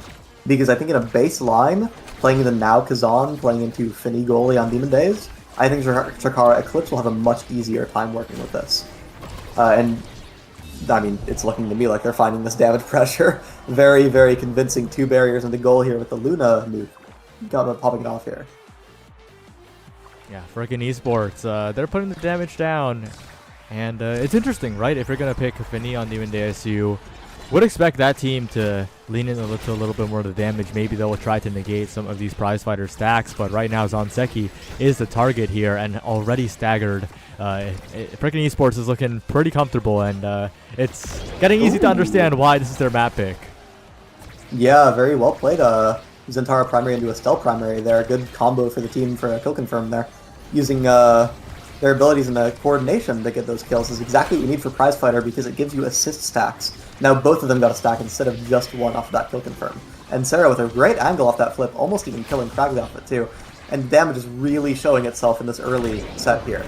It's already 3 prize fighter stacks for Sarah, and they're going to find a goal here off of frickin' Chris. They're going to get 1 more kill for the count too. This set is looking so far in favor of them already. Yeah, not just getting the goal, but keeping 2 flips and getting those extra prize fighter stacks like you mentioned. This last point looks like a formality if they can just execute like they've been doing, and it's not going to be easy, especially when Kragly just gets one-shot by Andy and Chris. Has to burn the lifeline, but 0 evades on the entirety of Chikara Eclipse right now.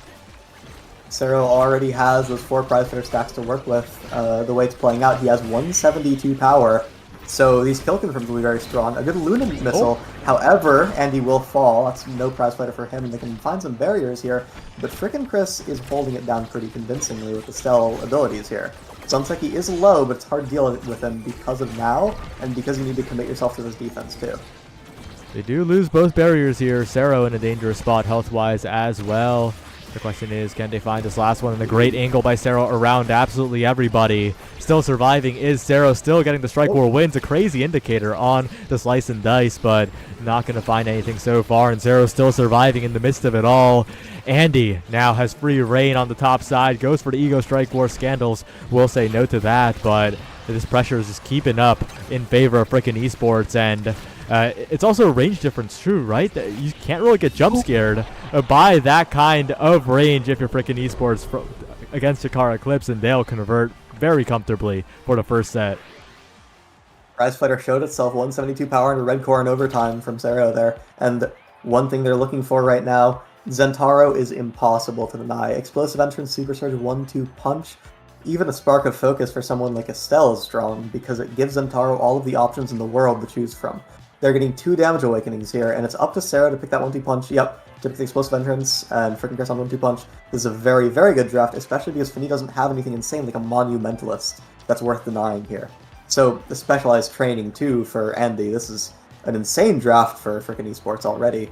A Spark from now lends its way to maybe scaling further in the game, but really the only massive pickup in this draft is Zonseki's Might of the Colossus, but even that makes his hitbox larger. So Frickin' Esports is looking very set to take this entire game off of this unless something very significant happens in the momentum here. Frickin' Chris taking a lot of damage here. The Kazan can kill confirm, stealing away the orb right now, but Cragley also incredibly low on the now. And these big finishes have not really been a factor so far this game. A KO starts the snowball for Frickin' Esports. Frickin' Chris healing back up as well, and the prize fighter is just completely unchallenged, it feels like. Yeah, Frickin' Chris barely surviving Zanseki's kill confirm there on Kazan, forcing out 2 evades as Andy's specialized training Luna Nuke, and getting those evades out is exactly what you want when you're playing with this kind of team comp, trying to damage them like this. And having this pressure even outside of that, with a Luna Dash, a Zentaro ult, that's a kill on 2 Scandals, and that's another prize fighter stack for all 3 of them. They are stacking so incredibly well. Very early on in the first point, and kind of that kill might turn everything here if they can convert into a goal here. And they do find 1 barrier, looking for 2, but Andy will win the strike war. Those kinds of kills can change the momentum completely, but it looks like Frickin' Esports are recovering quite decently. They only lose 1 barrier. They put a lot of damage onto Cragley, and they convert on the other end. 2 barriers down. Yeah, Cragley, no now ult, no evade barely. Now has that evade now, but in the situation, Cragley is so pressured and already staggered because they realize how vulnerable Cragley is, and you can't evade when you're being Zentaro ulted like that. It's already the prize fighter stack restored for Sero. 2 flips work with on this defense, but we're already forced to use 1, and the second it goes down promptly. The way this is looking, they might even be able to close out this power play after 2 flips. But it's going to have to rely on the specialized training here. The Luna Nuke comes out, Scandals is low, but he has the orb to recover with. Oh, what a combination by Andy and Frickin' Chris on the top side. Completely targeting Scandals and making sure there's no way out of that one. They cash out, they get more prize fighter on the board, and it's looking difficult for Chikara Eclipse. Yeah, I think especially notable is that they're finding a kill every time they get a point. They're killing the goalie alongside putting the ball in the net. And the way it's working, they're getting such a good position for skilling throughout the set. However, both barriers are down. If there's any time to turn this momentum, it's right now. If they need to find a scoring play, Zanseki has the tools, but not quite enough reach there, and it's taking chip damage while it's happening. You got to be careful if you're Cragley as well. The lifeline out, and Sero gets in there looking for 2 barriers. A hit stun onto Cragley. 2 barriers already gone in an instant. It felt like a lead for Chikara Eclipse, but all of that has vanished at this point. And now Sero in position to receive a pass from Frickin' Chris. The dribble to stall it out. A back pass will slow down the play. A little bit awkward there as Zanseki picks it up. Sero KO'd, and maybe a chance as Andy flies in. Doesn't get the angle around Scandals, but will stall it out. But Scandals with the snipe will secure at least 1 point for Chikara Eclipse and get them back into the game just a tiny bit. There's the missile prop pickup showing its value there. Finny card wouldn't have reached otherwise, especially without that strike shot. Momentum Boots opted for Finny instead. And, I mean, it's already shown its value. It's already gotten its value with just 1 goal. That's all you need for an awakening to really be too worth it. So the way it's playing out now, they have this value out. Now is getting the barriers, and they were able to turn that last point. If Frickin' Esports don't find some good momentum here off of a specialized Luna Nuke on an evadeless Scandals, for instance, then this point might actually fall out of their favor as well. Yeah, but the reason why Scandals is evadeless is because that same Luna Nuke did force out that flip earlier. And we'll see if they can get some more pressure down. This time, Sero the one in a lot of trouble as Zanseki puts on the pressure. They carried away into the Madden Descent, puts so much damage on Sero, and the evades come out as well. Evadeless is Scandals, but no more abilities left to really target the goalie of Chikara Eclipse. And with another barrier falling, it seems like maybe Eclipse have found their way back. That's right, the momentum, the pressure, the damage pressure in particular, is kind of hard to keep up in this situation. Frickin' Esports aren't really finding any significant and consistent damage here, though Cragley is Estelle Blink, Rose Warp, and there's a kill confirmed from Sero with the passive. Effective, and that is a second prize fighter stack on Sero, and a 4th for Frickin' Chris, by the way. That power is showing itself with the core speed off that primary, and another kill comes in. That's exactly what Frickin' Esports needs. Sero doesn't quite take the shot, even though he could have scored off of it, looking out for a Finny cooldown, but it doesn't even matter as Sero and Frickin' Chris are in a 2v1 scenario. They're not quite finding it. If they don't score now, things might get a bit dangerous here, but there's Sero with the dash coming in. Alright, beating out Cragley, covering his options. Alright, Frickin' Esports, I guess they just want more prize fighter stacks, ending the set at 4, 3, and 4, going into this next one very, very dominantly. And I'm seeing two very important awakenings here. That is Stinger and Deadeye. You don't want freaking esports having both of them. Yeah, one's definitely going to be taken away here. Deadeye being hovered and removed. Luna not the best supplier of Stinger, though, and will choose to go to Stacks and Stacks instead. And Stinger will be picked up by Cragley. I do think Stinger was the right choice for Luna, though. They had a little bit of damage problems in the middle of that last set, right? I think so, too, especially with the very strong kill confirm of Estelle and Zentaro. Having that Stinger, I think Luna's good at it, honestly, with that missile cooldown. And the fact that you're able to use it on just hitting people as goalie. I think it would have been a very strong pickup, honestly, for doing that damage pressure. And really, the Stacks and Stacks pick is not even a deny, because what are they going to do if you have more damage? They're not going to stack it up, that's for sure. It gives them a lose con if they pick it, so it's not even like, I don't know. It's a unique draft, I think it's interesting, but I would personally have gone for the Stinger here. Though, honestly, the way freaking esports is having this momentum, they might not have to care too much.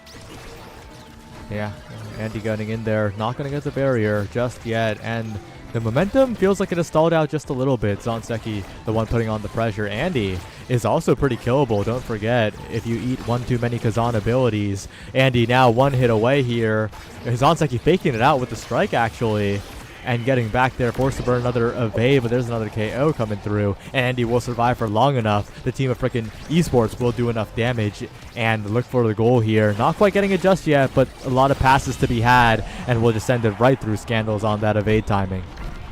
Very well played from Andy, I'd like to point out, surviving the kill confirm from Kazan there, who had eventually a few abilities to work with. Andy was able to dash away with that eject, spend as much time on that offense, still not getting hit by like a now or Finny, and then evade before ejecting back to beat out that camping on the eject button.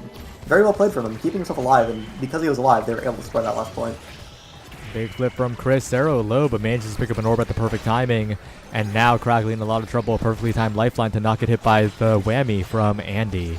Zonseki now putting on the offense. Built up a lot of meter as well, but Cragley sent all the way across the map. Zero, though, in a lot of trouble as well. But Zonseki barely doesn't get the KO confirmed there, and Zero just going to run away. That's devastating for Chikara Eclipse. They had a chance, but now they can't even get a 1 KO. That's right, Zonseki is barely not getting all of these kills. The flip is wasted too. Sero barely hanging on, and Andy's able to find a flip here. Nothing insane will come off of it, but freaking Chris is positioned to score. Sero will lose the ball here, and the second barrier might fall as a result. So they barely get out of the gravity well, and everyone on the side of freaking esports is looking worse for wear. But we've seen them all survive despite Kazan before. It might happen again.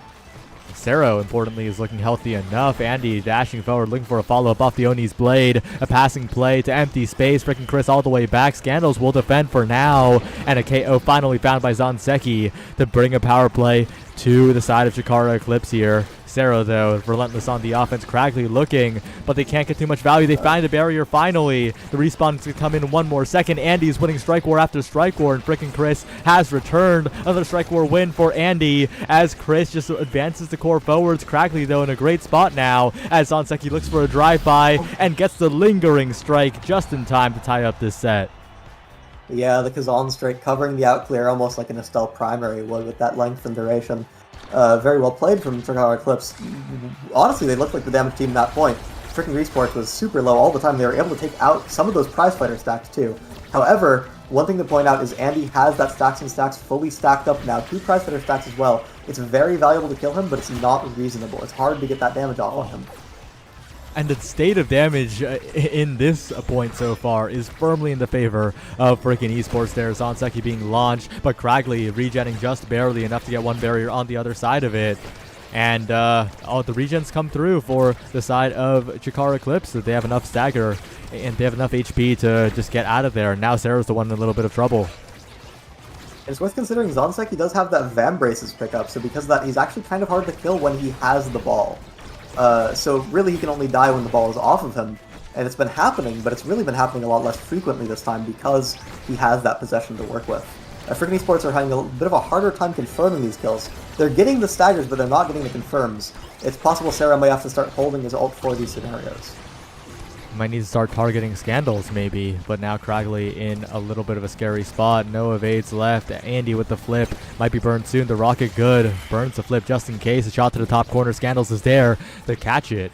And Andy sends it around the world. Zero in position, but freaking Chris, what a predict coverage on the bottom side with the piercing shot. And that's an important point to win. It was looking scary for them.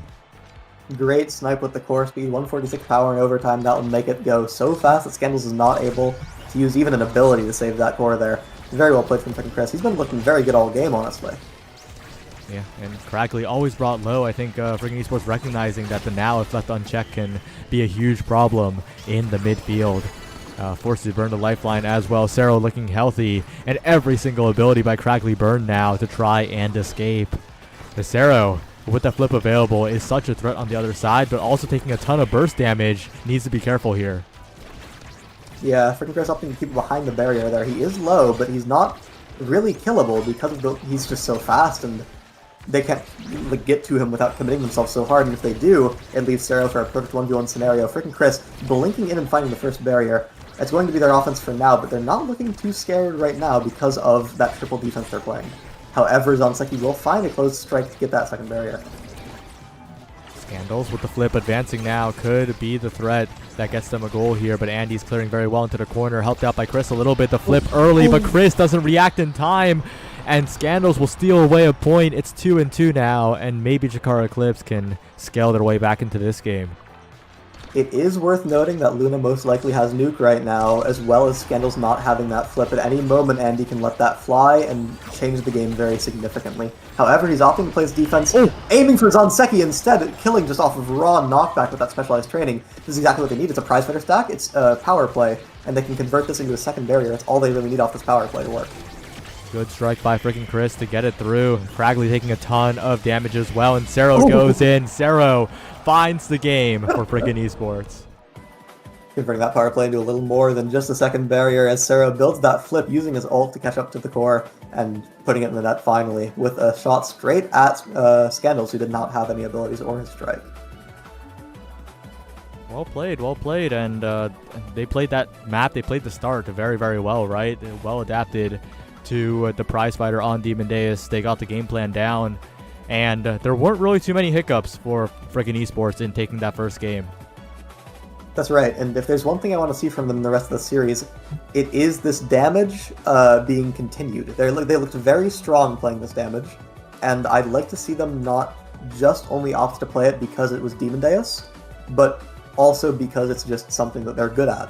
If they keep going with this pick, this kind of flavor of team comp, I think in the next map, in the next two maps, they'll be in a very good spot, no matter what it is. Even Oni Village, you don't have to commit to it, but you can play characters that can deal damage. The way they're playing it is convincing enough for me to say that I think this is one of their most important things. Yeah, we'll see if they can continue that.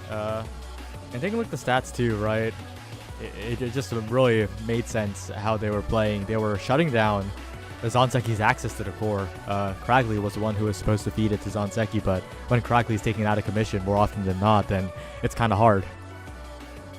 Yeah, and that's really it. If you have the Vambraces as Kazan, you have that healing, but only when you are in possession of the core. And if freaking Esports is playing to keep you off the ball like that, if they're playing to keep you stunned and they're hitting the core away the moment it gets to you, you're not going to get that value. You're not going to get the healing. You only spend your own cooldowns on the healing, and that's not enough to keep you alive against a backline like a Luna Estelle, right?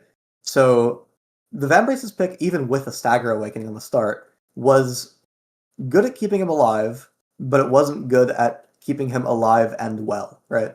So because of that, freaking Esports were able to pretty much snowball the entire game in their favor. Absolutely. And heading on to game 2, let's take a look at what map we have here. It is Night Market. And Jakara Eclipse, I think that makes a lot more sense for them. They seem like a team that plays very core control-y. I think they're most comfortable when they have that kind of speed midfielder, whether it be the Now, whether it be the Era, along with a traditional brawler for Zanseki. Has succeeded a lot on the X and on the Kazan. And we'll see if they can pilot that on that map. That's right, but I will say, seeing what frickin' Esports have just pulled out, I would not want to lock in a composition like Era X, like Now X. I think that would get rolled pretty hard by even this exact comp of Luna, Estelle, and Taro. I think that kind of role comp struggles very hard to damage right now, and if frickin' Esports are reacting to a pick like that in draft, they might be able to punish Eclipse very hard for it. Right, and we'll see. Freaking esports are blue side after all, so they have a lot of agency on forcing out a big ban from Jakara Eclipse, and maybe even banning away the Luna that the Andy is so comfortable on. And importantly, as well, he is playing from an internet cafe and has half the ping of his normal setup to Dallas. Oh, okay. Well, Andy has been looking very good. That might be one of the reasons, but honestly, it could just be the comfort too. His signature Luna pick coming out, and he looks very unstoppable on it too. We'll see if it gets target banned from him because I wouldn't actually be very surprised. I don't know what Andy's secondaries are for the same kind of damage threat. Maybe he has a Vice. I think he does actually. I think a Vice on Andy would be very strong, but we'll see if Eclipse opts to get him off of that pick because it did look very potent. Yep. We'll see. We'll see what happens. And now the character draft will reveal the awakenings. If it is very KO oriented, then I am extremely scared. And it is a fight or flight hotshot start, so a very, very different game that we're looking at here. That's right, and Hotshot is a very strong CDR awakening, and it could be exactly what a team like Frickin' Esports wants with that Juno pick, by the way. Frickin' Chris's signature character. If they can get that, it might be target banned because I believe it was last game. Um, they can force out a ban like that with the Hotshot, and they can opt for either a fight or flight comp or a Hotshot comp, depending on what characters they want to play. Really, there's a lot of options here, and damage is not crossed out because it synergizes well with CDR, which Hotshot is one of the few CDR awakenings left. Yeah, I'm really, really interested to see what Chikara Eclipse will ban. I think that's going to indicate a lot of how they view this game and being a game down as the higher seed. You do have to get nervous. You do not want to go to losers bracket in the playoffs tournament of any of the leagues, really. Many higher seeds have drowned in the losers quarters before, so not a comfortable place to be, and we'll see a lot of that in this first ban here. That's right. I think I'm expecting it to be Juno because of frickin' Chris, but honestly, I think if Yeah. I were drafting this team, I would bend the Luna because Hotshot Luna's really good, right? And Danny was looking good on the Luna pick too. So if he gets that like B1 Luna, or maybe even later in the draft, the Juno is banned away. We'll see if he opts for the Luna, which it's a very strong pick. Though it's also possible if he doesn't pick it immediately, it might not get denied later, right? Yeah, that's definitely a possibility as well. And that kind of calls out Chikara Eclipse, right? Are you going to dare to pick the Luna away, or will frickin' esports be rewarded with that saving for the end of the draft kind of strategy, picking up this Rasmus instead that Sero is very comfortable on? Although it doesn't play Yeah. into like the hard damage win condition as much, so we'll see. But does have a slightly easier time kill confirming, I think. Yeah, I think especially if you're dedicating yourself to it, Rasmus Hook into anything he wants is a very strong kill confirm tool. But it looks like they're not opting to play full damage. However, I think it might naturally happen, especially if they do lock in this Hotshot Luna, right?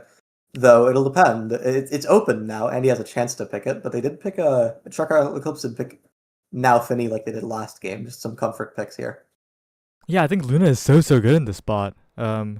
It's Zentaro coming out. Oh, that indicates it's gonna be Rasmus goalie, It's isn't Rasmus it? goalie. Oh, I don't Yeah. like that. I don't like that. It's not that Andy is horrible at it, but when you're in playoffs, you need to play to your outs, and I feel like this is a very like non-committal composition. I think it's not bad because if you're picking a damaged midfielder off of that, Estelle is okay, but I'd Uh, prefer like a Vice. Kai. Okay. Yeah, because the way this comp would work if you're playing Zentaro Rasmus is you pick like a Vice, and then you have Zen and Vice do their damage, and you have Rasmus use the hook on that brawler for the kill confirm. But if you're playing Kai midfield, you don't have that damage. You're handicapping your frontline damage and your backline damage. So this is pretty much just a complete core control game right now for freaking esports. And Shikara Eclipse might flourish in that scenario. yeah, I think Jakara Eclipse are happy with this outcome here because the freaking esports damage is not as overwhelming, and that's where I think they're gonna excel. Unless freaking Chris has a career performance on this guy, I just think this comp is too non-committal. It's not really going in any direction. Yeah, I think the Kai pick is it will have its shine moments. It will have its very particular moments with Giga Blast. With Fight or Flight Kai, he'll be flying around the map. But I think that we'll see a lot of situations where now we'll be able to isolate the core with Juliet, and they'll dash punch Rasmus, and he'll get scored on. and I'm pretty sure that will be because both of those forwards are not low on health. They're getting a lot of room to work with, and that's exactly what Chikara Eclipse wants in this game is room. And Kai can't really take room from people. So we'll see how it plays out. Yep, we're gonna load it in just a second. Any final thoughts? Because I think I've made my opinion really clear. I guess any thoughts on the Chikara Eclipse comp? It's comfort, but more than that. I think the Juliet is going to do very well here. I think this is a great game for Juliet because of that lack of damage. Unless Rasmus gets a very good build on his own and is able to deal that damage on his own, he won't have that support from freaking Chris too much. So Juliet won't actually be under too much pressure, and when she's not under pressure, I think Zanseki will have a lot of pop-off moments this game. Yeah. Unfortunately, we'll have to be waiting for just a little bit longer, but once we get into the game, we'll see how it goes. Scandals was playing very comfortably on the Finny in the first game, despite the damage occurring all around him, so when that is not the case anymore, I expect great things from Chikara Eclipse. Heading into it for real now, Zanseki on this Juliet. A lot of weight on Zanseki's shoulders, but I think he can get it done. Opting for pummelers, by the way, and Sarah's going Wand Zamtaro even despite the Kai, so it looks like they haven't completely given up on the damage just yet. If they do find this self-sustaining sufficient damage, even if Kai chooses to barrage people, it could still work out, yeah. The way it plays out, they could just play damage Kai. You never know, maybe they play damage Kai. But the momentum is looking very strongly already in the favor of Chikara Eclipse because they have that Finny, that control. So Zanseki he has pummelers, by the way, so he will be looking for a lot of dash punches this game, and he might find a lot of them too. Freaking Chris barely managing to run away just in time to not get KO'd for the first pummeler's activation here. Still getting chipped down though, needs to be careful around Zanseki. Andy though, playing a bit of midfield, finds a barrier from the midfield line and goes for a hook play as well. Not quite fully, but freaking Chris controlling the core, making sure that Andy can rotate backwards and forwards. And maybe that flexibility will become a strength, especially as freaking Chris is utilizing this speed. Oh, flip into passive flip, very strong. Good Giga Blast to cover the outclear there. Sero finding a bit of a flashy play here, take that second barrier. This could be what they need for the point, but Andy waiting for the outclear is not able to get it in time as the barrier is taken. A very open net here, and both teams are good at playing into them, so this point might not be too long. We'll see. Andy rocking the core forward. Sero trying to set up, taking a ton of damage with the Giga Blast. Make sure to trade it back onto Cragley here. The bounces come out from the big finish. A passing play to Zanseki, looking for an opportunity, but the primary well-timed to send it away. Zanseki, though, has cooldowns, but the dribble goes slightly awry. There's the shot from Scandals as Sero flicks it to the bottom side. More than enough speed on this Finny, who has the boots. That's a KO though, and Zanseki with the Pummers is flying across the map. Andy hot-shotting it as well, but needs to be careful of the pass from Zanseki to Cragley and back. Building up a lot of meter as well are the Chikara Eclipse forwards here, but unable to get a flip out in time. Will interrupt the dash from Sero, and Sero will send it, oh no, backwards right into the net, and that's going to be the first point. Yeah, and it's just looking so good for the tempo of Chikara Eclipse here. Even despite that, what happened to Sero there, the point was still looking good for them regardless because Zanseki just built that flip and Cragley was spending his own. So it feels like the way the game is playing out is in favor of them. Freaking Sports might have to find some adaptation to win this game because right now Zanseki is just getting a flip into dash punch, take a second barrier, and already they're looking to pose some more offense in the open net. They just don't have enough damage pressure, right? Zanseki low now, and maybe they can find a KO here. Oh, but a flip having to be burned by Chris, being pressured by himself, and the damage is just not quite there, not quite enough to make Zanseki have to play uncomfortably. Cragley can follow up, Zanseki can find the goal, and Chikara Eclipse, they get to play their game here. Who the damage is there for is Chikara Eclipse here. Both points, they've gotten a kill. And both kills, they've gotten that pummeler speed on Zanseki, very potent. 30% for the entirety of the power play, which is a lot of movement speed to get, especially as everything else has been nerfed. As it remains, it's just very strong, so if they do find like a dash punch or just a damage kill, which they're not uncommon with that Finny goalie, Zanseki gets a lot of movement speed to work with for these power plays. It's really working out for them. It's looking like they're the damage team right now. Cragley in the midfield as Scandal sets up the big finish. Zanzeki again low, but it feels like the moment they stagger Zanzeki, that's when they have used every single ability, and Zanzeki can just evade well, just walk away from a lot of the attempts at KOing. Another barrier take. Scandal's knocked away to take a barrier for frickin' esports, and Zanzeki back to help to putting on damage on Sarah, putting on the pressure as Andy is forced to play very carefully, but finds a great pendulum swing. The net opened, and maybe they can find something here. That's right, Zanzeki has his dash punch and fishing for it on Andy, but Andy's a little more aware than that than something would hope. However, a now primary will take off Sarah from the map, and he has a flip to work with, and as long as he can hold it, he will. However, he's forced to use it off that open shot there.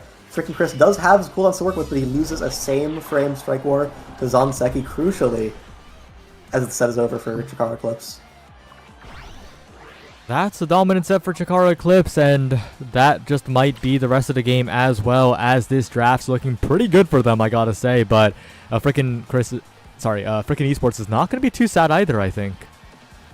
I don't know, the Might of the Colossus Julie is very scared to deal with, and now we'll have that Monumentalist pickup. I'm not really sure if frickin' esports have anything in comparison, anything to threaten to that, like, echelon here. Finny is able to deny heavy impact from Zentaro, and really, what does frickin' esports get here? Specialized Kai, fast Erasmus, and they start spark scaling even though there's two in the same draft. It's really looking bad for them in the future of this game, as this set alone might be difficult, but the rest of the game will be too. Yeah, the moment I said those words, I looked at the draft and I was like, wait, no. Yeah. It's looking pretty bad, actually, but maybe frickin' Chris can utilize those Giga Blasts to create some magic here as the corner stuffed up. Andy trying to get some hit stun in. Frickin' Chris rotating around with the speed gate, but they're taking so much damage in the process. Sarah is on death's door already. Not long for this world. They need to score before that occurs as Andy picks up some speed of his own, but there's the KO, and Scandal's dropping back perfectly to defend Chikara Eclipse. Even though they dropped both barriers, it doesn't feel like they've lost control, and an own barrier from frickin' Chris. Oh no. An own barrier leading into a second one too. Cragley is looking a little low off from taking that Zentaro abilities there, and taking Erasmus secondary to dissuade the ult healing, but really they have no kill confirmed for him, and he's going to be safe for the rest of the point, I think. It's a dangerous situation for frickin' esports here, as Andy is walking up to make sure nothing collapses onto him. Though a Giga Blast is on cooldown now, it's looking a bit dangerous for frickin' esports here. They're not really finding good attempts at the goal. Scandals is finding a lot of good strikes, but not high pressure strikes, right? Just hitting in good angles with plenty of time to think. And that's going to be difficult for frickin' esports to really create plays at all, it feels like, when the damage is coming up from Zanzeki and the meters being built at the same time. Yeah, this is the kind of game where if you're frickin' esports, you just have no idea how to win the game anymore. It's like you have no win condition, you have no chances, and everything that is scoring is like a hero player on Miracle. There's no consistent engine that they have. There's no well-oiled machine to run for scoring these goals here. And it kind of looks like they're lost here as a result. Yeah, just a simple flip to the top side as Zanzeki pressures with the dash punch. Cragley gets another goal for Chikara Eclipse. And it feels like a game where it's just 5 more goals till the end. And like you said, any goal from frickin' esports is a hero play. Yeah, but if any character can make those random hero plays, it is Kai midfield. Zentaro's no bad brawler for it either, but the issue is that you're playing into a backline of Now and Finny, and you're getting dash punched by Zanzeki. It's impossible to deal with a situation like that with just this comp alone, especially when you're only one person on the map here. Scandals is, good Giga Blast to get that second barrier, but now Kai doesn't have any resources to get that last goal with. As Sero's looking down, has to get orbs to recover. It's looking, the tempo is technically in favor of frickin' esports, but they don't have anything convincing going on here. What? Scandals does not flip to save the ball there, goes right through Cragley, okay.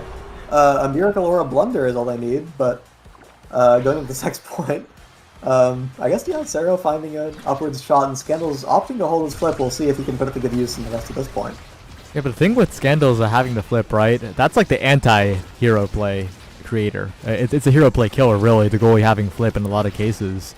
So even though that was an awkward goal, it feels like if there's another similar breakaway from frickin' Chris or Sero here. But wait a second, Sero strike warring the flip, has the flip here, gets 2 barriers, looking like a hero right now, I gotta say. I think so, yeah. Very convincing here, but Andy is Barely not able to catch that with the Whiplash, and a double barrier is looking very possible here. A good specialized training Giga Blast to clear it out with a horizontal angle. The card will send it forward from Scandals, though. Andy now in a lot of trouble. The follow-up there from Kragley and Zonseki. Secondary into strike. Now another KO comes through. Sero forced to help defend, but it goes around the world. Zonseki misses the shot, but it's okay. There are plenty of time to work with here. And Andy does not flinch. Gets it out of the corner. The Flame Flurry, the dash, though, is enough. And Zonseki will get KO and the goal here. 1 goal away from the set. Yeah, this game is just so heavily in favor of Chikara Eclipse, even despite Sero's flashy plays there on the barriers. As a result of them, he just spent so many cooldowns and doesn't have any more to score the goal with. Meaning you need multiple instances of good breakaways to score a single point on this team, and it's not looking possible, especially into this double flip scenario on both forwards here. Zonseki barely doesn't find a dash punch, and Kragley is looking very low, but because we ulted to get him there, we don't actually have anything to finish off the kill with. Zonseki, a barrier take now, flip available, close to the wall, not quite enough to get the goal itself, but a lot of pressure being put on by Chikara Eclipse here. Freaking Chris trying to get it around Kragley. So much space in the midfield being taken up by that Monumentalist now, as freaking Chris gets bursted down, looks for a strike board, dash punch off the map. Sero in position perhaps, but no, just not enough mobility all alone. And Zonseki and Kragley slowly approach the goal, looking to put an end to the set as Scandals walks up as well. But Andy's rotating the core quite well, rotating up a little bit, and stalling out for a respawn just enough. Yeah, Sero forced to ult on his own offense a little early, though. As a result, he won't have it for this. Kragley will take a Giga Blast here. He is quite low, but because Sero doesn't have the ult, again, there's no kill confirm that we found with it. Freaking Chris is forced to evade here. No meter, but nothing to convert or threaten it. And Scandal used that second barrier with his flip. He has it to work with for this open net, but he will be playing with that open net. And unluckily, Andy will get stunned off of that hook, not able to convert, and it will fly right past him off of his own hook. That is very unfortunate, and the set will end as a result. Yeah, I think Andy was a little overcooking that defense there. Was playing excellently up until just overholding the core, it feels like. And now this draft is still looking pretty bad for friggin' esports, unfortunately. Yeah, the explosive entrance will be denied away, and it's a strong awakening for now to pick up the dash range and the extra damage. Juliet will get 1-2 punch. We'll start seeing that very threatening pummeler's kill pressure come in here.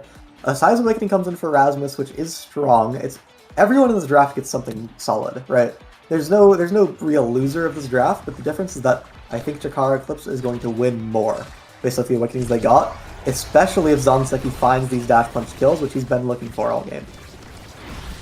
We'll see if that is the case here. Andy pushing forward here. Freaking Chris already low, getting KO'd, and Zonseki making full use of that 1-2 punch to put on the damage and the knockback.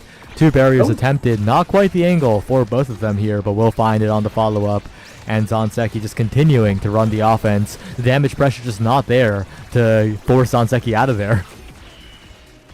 That's right, in this open net, it's just so hard to deal with again and again. Frickin' Chris is using everything he can. He has that cast to last movement speed to work with, especially Giga Blast barely not covering that barrier.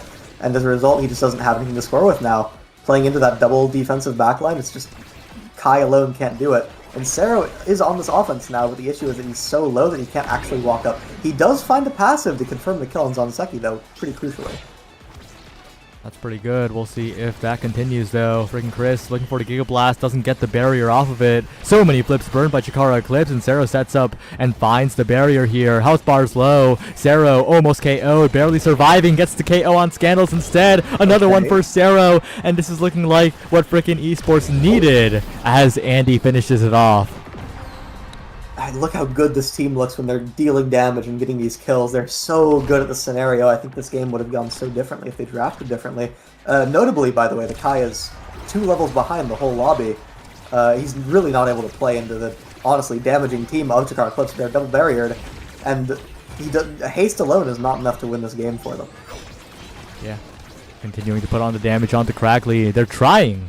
A little bit late, it feels like, but they are trying to put on the damage here, trying to focus on that win condition as Kragley gets brought a little bit low, but the big finish is enough, well activated by Scandals, as this game is reaching close to its conclusion, it feels like.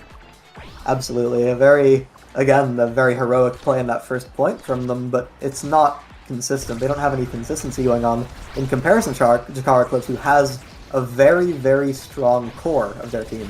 which is that now Fini. They're able to keep that for as long as they want, and Zanseki gets all the time in the world to find those flashy Juliet plays or a dash punch to go for a power play here. And again, we see that same exact scenario come in for freaking esports, and they only take one barrier. They have nothing convincing going on. As a result, it's really hard for them to win this game. And Chris rushing forward, trying to find the barrier early. Zanseki brought low. This time he can blast it off the map. Freaking esports, inconsistent, but still finding something in this set here. Trying to turn it around is not going to be easy, though, as Scandal still has that flip available. That's right. And this power play is... It seems like it kind of simmered away, but Cragley is getting strong damage pressure on him, so they might actually be able to find something. However, because Cragley is not continued on that pressure, he has nothing resetting his regen timer, he's able to recover back up, and it's like the power play never really happened. However, the point will stall out and overtime will hit, which is a testament to how the fact that the power play happened in the first place. We'll see what Zanseki can do with his core here. Good save by Andy to not lose a barrier at all here, but the core is going to rotate around, and that will be one barrier being taken by Chikara Eclipse. Looking for two. Not quite, as Sero gets a weird displacement knockback here, and they send it around the world, find the barrier, and maybe even look for the goal here if they can build the cooldowns back up. Freaking Chris can utilize that speed. The barrage not quite there. The Giga Blast is quite there, as Sero puts on the pressure with the dribble. Andy trying to send it forward here, and they will get it to freaking Chris, who is looking incredibly low, but still surviving in the enemy half. It's hard to close out this kill on freaking Chris. He will be low, and he'll be off the ball. However, he won't be killed as Sero finds an isolated core around Zanseki, who is able to find a clean open shot as Scandals opts for the card to cover low. A lot of meter on the side of Chikara Eclipse, but the same can be said about Sero and Andy. The flips are going to make this point quite the hectic one here, as there's a standoff at the core on kickoff. We'll see if Zanseki can convert one barrier already down. It's a good sign for Chikara Eclipse when they're going for the offense here, but Andy will calmly strike it away and convert into a barrier on the other end, and frickin' esports, they're not looking too bad here. That's right, Andy getting a strong clear outside there. Zanseki will find a dash punch flip to kill Andy. However, Sero will heroically save it with his own. I actually wasn't expecting anything to happen off that except for that second barrier being taken. Zanseki is low with no evade, but they don't have the cooldowns to force it out here. And freaking Chris will try to hit it backwards for a clear, but it will hit their own barrier. Very strong defense, barely not covering it, as, again, very strong offense too with Cragley. Looking very pressuring on this now pick. A Strike War on the primary will keep this point alive, though. They're looking for something strong on this like dash punch, like 3v2 here. So. And they're looking for a decisive end to the point, but Andy's not giving it to them just yet. Rotating it down to freaking Chris. Scandals the flip available. It almost gets past. Stopped by Sero with the Oni's Blade. They're trying to get it away from Cragley at the moment, and they will manage to prevent any Strike War situations from occurring at all. Cragley gets a hold of it for a moment, but freaking Chris stuffs it out once again, and now Scandals, no meter available, forced to defend, cooldowns dwindling, and once again it goes to Zanseki, unable to pick it up cleanly, and Cragley taking a lot of chip damage here. They're trying to find a power play of freaking esports. They need one, really, it feels like. Yeah, but it's completely batted away by that now ult as she's back to full health. They do find a flip for that second barrier. We'll see if they can use their resources for this open net here. As they get the ball to Sero, not quite as Scandals clears it away, but there is a compressed in this corner. Barely Scandals clears out through the Zentaro ult, very clean, no evade to work with, so he just had to strike it and let it fly. And he does have a flip to work with here, so the offense is not... Oh! Sero with a passive, a primary, sending it upwards barely past Scandals' strike hitbox. With that 146 power in overtime. Very clean, and honestly, we've been talking about the tempo and the momentum and how impossible this game is, but frickin' esports is now taking a set. Yeah, they can really focus on the damage game here. I think that will make the difference, because in that last set, they started focusing down a player, putting on the pressure, and making so that Chikara Eclipse couldn't play their offense as consistently, right? If any draft belongs to them, it's this one. This is extra special specialized training Kai, Stinger Zentaro, which is very notable, and the team player Rasmus, which is going to make clearing and overtime very scary. It's also a great deny from the enemy team. I think this draft is very good for them. If anything is going to get them to come back, I think it would be that kind of draft. A Stinger on Sero, I will point out, is one of the most important pickups here, as they barely were lacking that damage. That was their issue. Barely, just not enough damage to get themselves in that kill confirmed range. However, with the Stinger pickup, it might actually change. I'll say, though, I think it was mentioned as well by some spectators. I do not like Andy just throwing out that hook for damage. I think the team has enough without that, and Andy has been making important plays with the hook, so not having that could be a huge problem in a lot of these close situations. Yeah, but very strong clears, barely getting it out to gravity well, and good damage on Zonseki too. He's very low, gets healed away by now, but she's not enough. He's still low. Zentaro has abilities to work with. Specialized Training Giga Blast comes in, however, Cragly solo takes that barrier. 1v2. Freaking Chris does not find a kill confirm on Zonseki. Zero building up a lot of meter here. The Oni's Blade will finish off the flip. Looking for 2 barriers, and wow, the rebound to freaking Chris. Perfectly angled, right? Yeah, that's absolutely incredible. Oh, Cragly's taken out by Specialized Training. Giga Blast from freaking Chris is really showing itself here. These Giga Blasts are so strong and so frequent with that Happy Star pickup. And again, Sarah's finding a lot of damage on these scoring attempts. And he does not flip to save the ball. You can't do that. You can even flip after you miss the strike. Like, come on, man. Yeah. Oh my. All good though. We're seeing the pace good for them. Even if the point would be strong if they won it, they're coordinating damage on Cragly, notably. However, they coordinated their Rasmus hook, which is the kill confirm they want to have. They don't longer have it to kill Cragly here, who will just regenerate like nothing happened.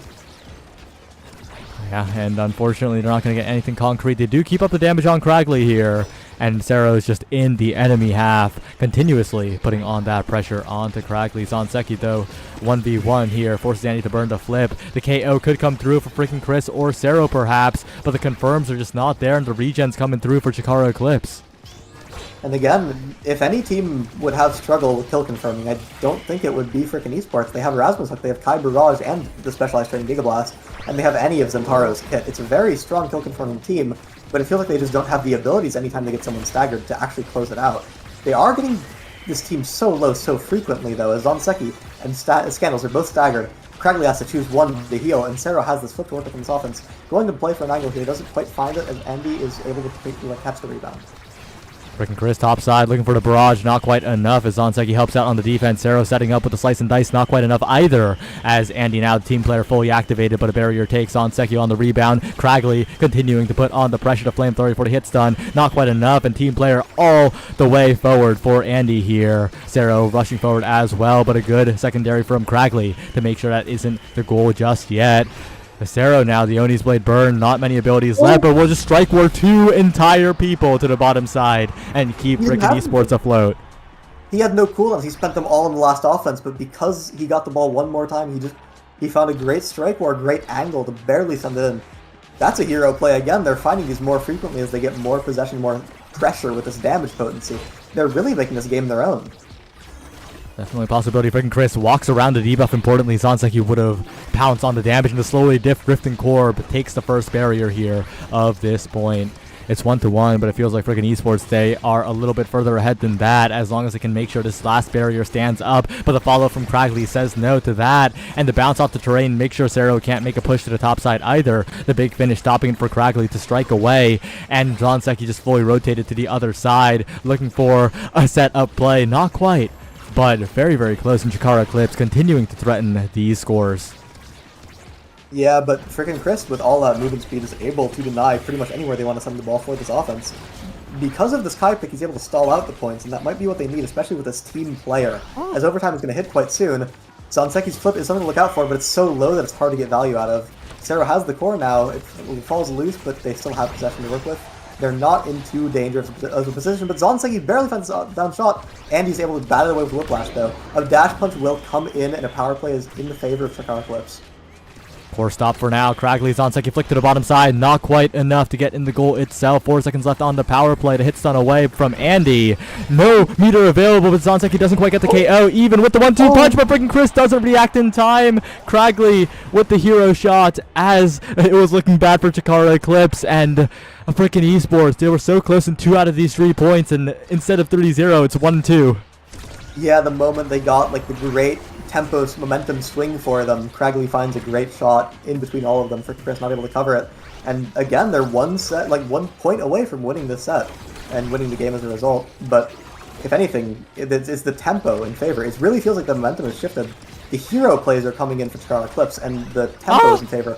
But all it takes is Andy walking away from the core one time like that, and suddenly the game is looking over. Andy is dead, freaking Chris is low, and Sarah has no flip to work with. Zonseki with the flip. That's going to be the end of it as Chikara Eclipse take their game on their map here. It wasn't looking too great, but freaking esports, they almost had something. It was just miscommunication. It was slip-ups in the last set that prevented them from keeping this one going. Yeah, they found their win con and they started to play towards it in the later parts of that game, but Chikara Eclipse still showing they were strong enough to close it out, not quite getting that comeback on them, keeping it in favor of their own selves. And I think the draft was so good for them in that character draft. They did such a better job drafting, and it showed itself versus freaking esports there. They found a lot of pressure all game. It was pressure. 13 KOs for Juliet. Not all of them were knockback. A lot of it was damage too. And the damage coming in for Scandalous and Cragley, and Zonseki alone too. It was really strong in favor of Chikara Eclipse. They were finding a lot of consistency. Yeah, and well, I hope that freaking esports leans more into that damage because they're a team that excels when they do that. The first game, a perfect example of what they're capable of. Game 3 will be on IMZAP, and I think that will be more reflective of that kind of thing, but with Zonseki excelling on the Juliet so much, that might also be a threat as well. Yeah, notably, IMZAP is not quite a damage map, but more of a knockback map. You're not picking Wand on that map, but you're picking pummelers. You're picking characters like Drakkar, who do deal damage, but also characters like Juliet, who just excel in finding those center KOs. You don't want to give that to Zonseki this game, especially considering how well he's been showing himself playing it on this single game here on Night Market. So this next draft is going to be very interesting. I think the better drafting team will win here. Yeah, and again, Game 3, it is that IMZAP map, and what do you think would be the draft that freaking esports need? Because I think we know what the side of Chikara Eclipse is comfortable with, what they're going to pick, but freaking esports, so what kind of game plan would you like to see from them? Well, Sero is good on that Rasmus pick. It's a very strong character for him, so if he can find that Rasmus, even despite his value and priority in this draft, if it's not banned, if it is open, even despite like a Zonseki picking Juliet maybe, having that Rasmus pick on your brawler is very strong, especially on Sero, who has that as a comfort character on his own. Also, Drakkar. I think the absolute priority on IMZAP is Drakkar. You want to pick Pummeler's Drakkar as soon as you can. You ban it if you're not blue side even. Or you don't and let them get Juliet or Drakkar and then you pick the other one. But ultimately, you want your team to have Drakkar because of that massive knockback he has, because of the damage pressure. So if they do get Drakkar, they can put frickin' Chris on it. They can get Sarah on Zentaro, for instance. And with that, that would be a very strong team comp, and that would be playing at the damage too, which they've been so excelling at. So I think Andy on Luna. I want to see Andy on Luna here, like I did last game, because he looks so good on the pick, and it would be good for this game state too. All right, well, the Starting Awakenings will be revealed in just a second here as the draft loads up. And it is looking like a pretty interesting one. Explosive entrance and cast last. That's going to incentivize the Drakkar even more, it feels like. Absolutely. And the Zentaro pick, again, which isn't traditionally a massive priority on IMZAP, is shooting up in value now, because if you do get that Drakkar, you get the Zentaro. You can play both. Drakkar does the damage with explosive, Zentaro gets the kill confirm with explosive. It would be a very strong comp if they find that in their forward duo, if Chikara Eclipse does lock in something like Julie without banning any of the other characters. So the explosive entrance pick, I think Cast Last can be almost completely ignored, barring some goalie picks, because you really want to play around the explosive. The extra damage, the dash range, would be so vital for a game like this in IMZAP. You really want to see those specific characters be picked in. Yep. Well, the draft starting up, we should be seeing the picks coming in. Chikara Eclipse being on the blue side, you'd think they have a lot more control over what's going on here, but I guess, what do you expect them to ban out of all the characters? Well, I don't know. I think banning Drakkar is very, very important, which they did. It's very good for them to ban Drakkar. If they didn't, I think they would be actually losing this draft really, really hard. But because they did, they're in a good spot now. Frickin' Chris opting to ban Amy. which hasn't been picked by Chikara Eclipse yet, but it still could, as Cragley does have an Amy. They're going to first pick Rasmus, and there's a Vice Julie coming in as a result. Not a bad team comp. Vice has very good knockback, and Juliet is traditionally very good on Amy Zap. And Juliet also, notably, will be taking Explosive Entrance. Both characters are good with Explosive here, as that extra knockback comes in for Julie, buffing the ultimate and the primary. I think this Pummelers with those extra knockback increases would actually be pretty good for this team here. Yeah, and that Zentaro you were talking about is coming out as well for Chikara Eclipse here. That's going to be interesting to watch, but that does concern me a little bit. That's going to be Scandals on the Rasmus goalie, perhaps? Maybe. Is it Rasmus goalie, or is it Rasmus Binfield Zentaro Brawler? Oh, it's midfield then. It's probably, yeah. Yeah, Finney comes in, so it's Rasmus Midfield. And that's a team comp that you can really damage. If you pick Luna here, Luna is a very good pick here, I think, because if you pick Luna on Andy and Vice midfield, then you have very, very strong damage pressure on them, and if you can just shoot Zentaro all game, then they really have a trouble scoring on you pretty much the entire time. So you can play a very potent damage game here, especially with Juliet's kill confirm with her ult and her lingering KO pressure with Dash Punch. If Sero can find these knockback kills, they pick Estelle. So I think it's going to be Vice goalie Estelle midfield, which is still strong for damage, especially with Explosive Entrance. Yeah, the Estelle's gonna do its job here. It feels like the Vice goalie as well. You mentioned wanting to see that potentially from Andy. I will say though, a little disappointing we're not seeing the Luna, but I guess with the starting awakenings kind of sucking for Luna, I think that's probably the reason why it wasn't picked by frickin' esports. Yeah, really the only pick you can get is that extra 15% damage on Luna ult, which isn't a very strong awakening to pick for your character. So again, the Vice is notably a very, very good Explosive Entrance user, so I would prioritize that character too for myself.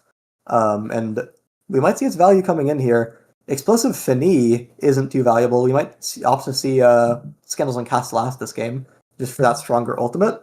But the way the game will play out, I think it really all lingers on Sero's ability to land dash punches. If Sero can find good dash punches and find that pressure and threaten them, then he'll be the Julie pick will be vindicated. It'll be a very, very strong pick here, especially with that Vice in tandem to slow the game down, slow the Estelle down, get the extra damage that rolls in. I think this will be a very strong pick for frickin' esports, so long as they can get that team comp rolling. I think Chikara Eclipse has a good thing going with their Rasmus, but they need to find those hooks too. And at a baseline, I think they might be better with the Finney goalie. Yep, we're gonna head into the game in a little bit here. But taking a look at the Chikara, the freaking esports composition. What do you think? I guess is gonna be the most important thing for them to do in this first point, because I feel like they're a comp that could have a little bit of trouble against Rasmus as soon as that level 2 ticks over. What do you think they should do, especially in the very, very start of the game? Well, as the game kicks off, I think they really want to, again, Julie starts with Dash Punch, Rasmus doesn't start with Hook. So they do have that instant knockback advantage, but it's nothing insane to worry about as level 2 is so fast. What they really want to look for is damage. I think they want to shoot Zentaro pretty quickly with that Vice. Maybe find a primary into secondary. Maybe find Estelle primary on him. With the Explosive Entrance, you want to get Zentaro low immediately, I think, as it might transition into a very strong rest of the point. And if they can get that going, they get their ults first, they can snowball this game pretty hard, I think. Alright, it's Amy Zap. We're getting started here. It's going to be a very, very important matchup here. You either guarantee yourself top 3 in the season, or you are in a lot of troubles. On Seki, though, unfortunately, looks to have disconnected. No, he's striking. Maybe his movement keys just aren't working or something. Oh? Okay. Alright, the game is starting for real this time. A little bit of an awkward kickoff here, but it does seem like the game has begun, and we'll see how it goes. The barrier take very early from the side of Chikara Eclipse, and it really feels like the pressure isn't quite there. Sero pushing forward, Andy as well. The secondary activated. not quite enough for the side of freaking esports until they get in there, they blow up Cragley, and they find the barrier, they find the damage, they find the KO, and this is the freaking esports we wanted to see in game 2. Yeah, very strong kill confirm from freaking Chris there.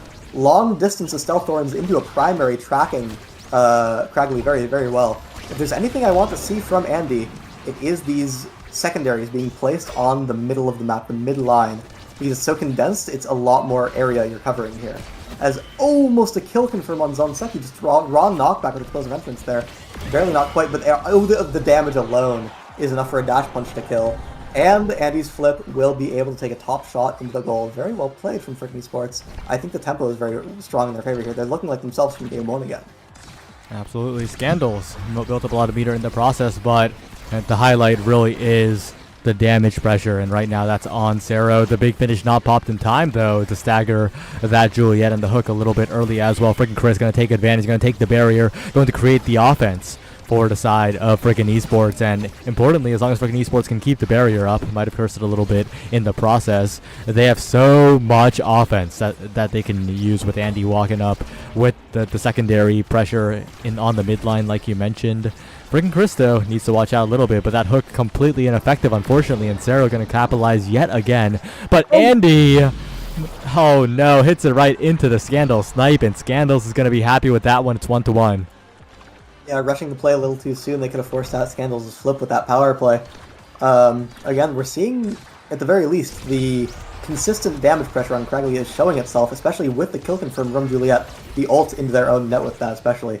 Freaking Chris has no meter to work with, but this defense isn't requiring it, especially with no evade clears, no flips required. However, they are able to isolate the play with Cragley in a 1v1 versus Andy, and because of that, Andy is teleporting forward and missing his strike. He's not able to save that right afterwards.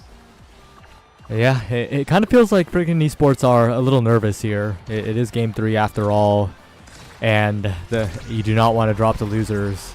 It would be not a good spot to be in here. They do get a lot of burst damage onto Zonseki, but that evade has been built up. The orb is being chased, and again, freaking esports are not playing with the same confidence.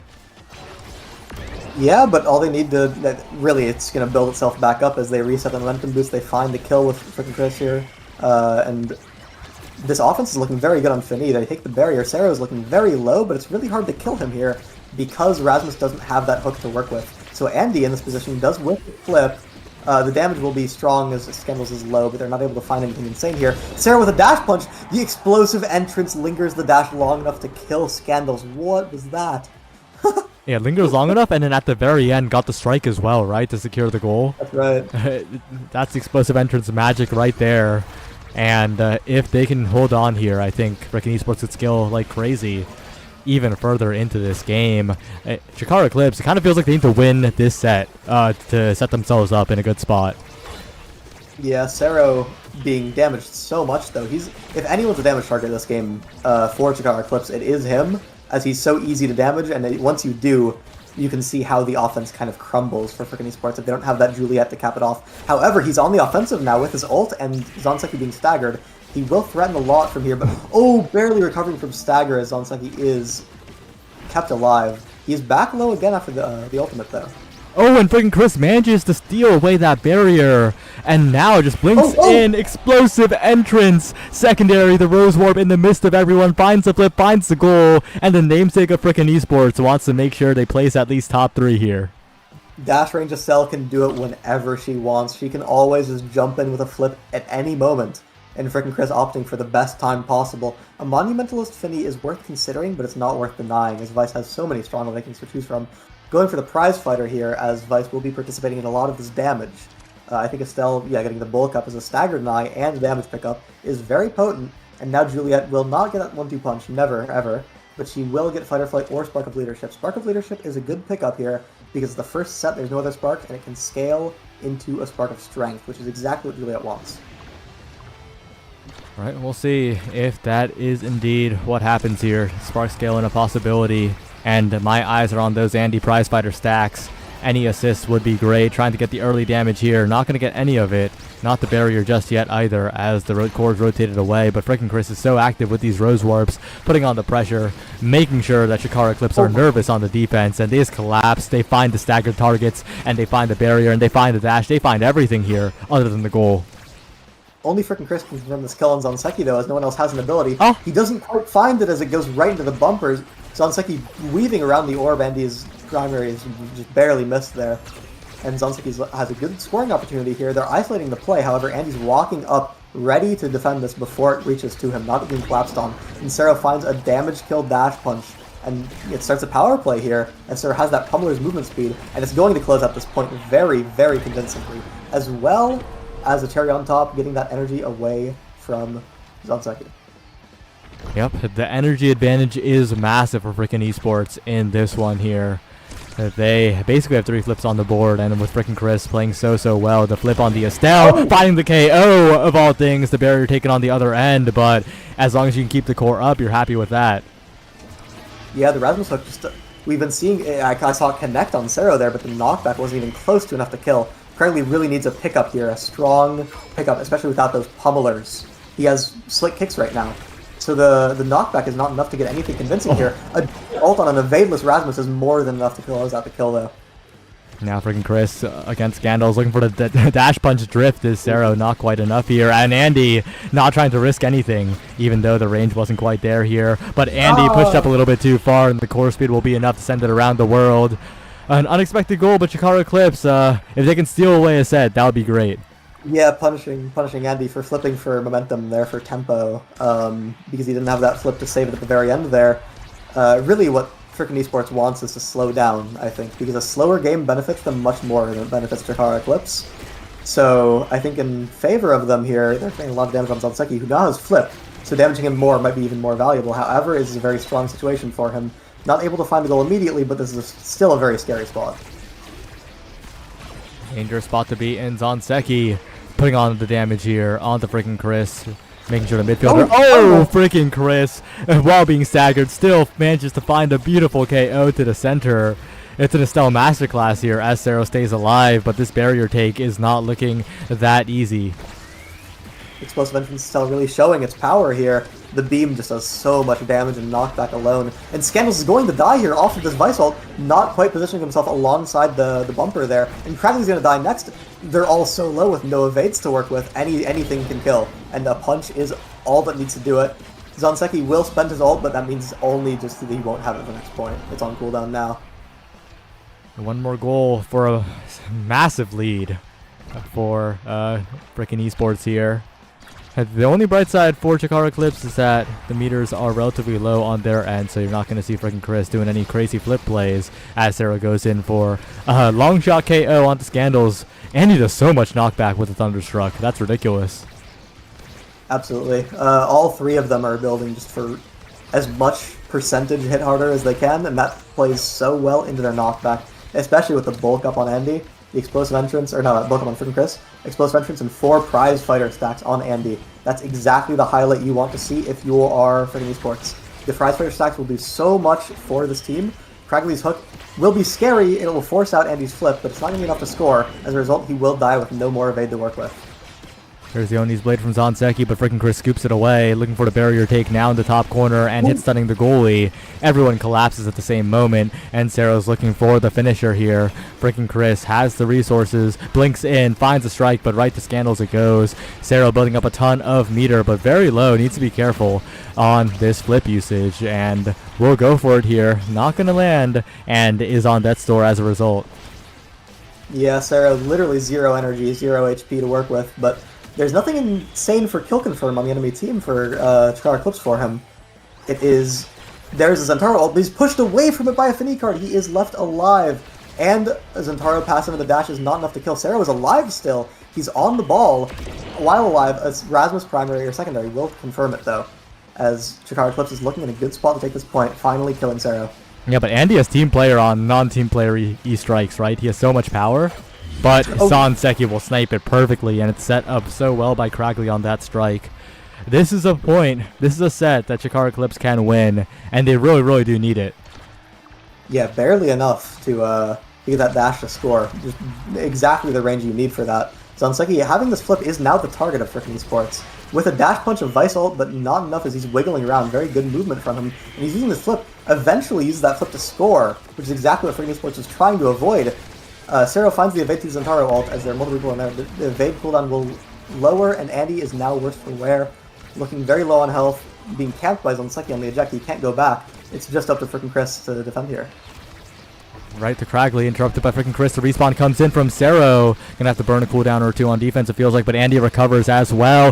Oh no, the slowdown on the big finish saves the goal there. Andy gets a strike back in time, still incredibly low, but has the evades to work with. The flip now available for Scandals as Sero recovers the core, keeps possession up for freaking esports. A disaster for Chikara Eclipse. Andy, though, stepping far forward is risky, but this barrier still stands for Eclipse here. As Scandals and Cragley brought low, but is still defending this single barrier that's still standing, and Zanseki will find an opening. Cragley will find the pass. It's a big set win for Chikara Eclipse. Yeah, off of one missed primary, all you need to do is get around Vice primary once and she's completely helpless. Well, secondary takes way too long to react to an open shot like that, and she doesn't have strike shot. She takes that eject button pick.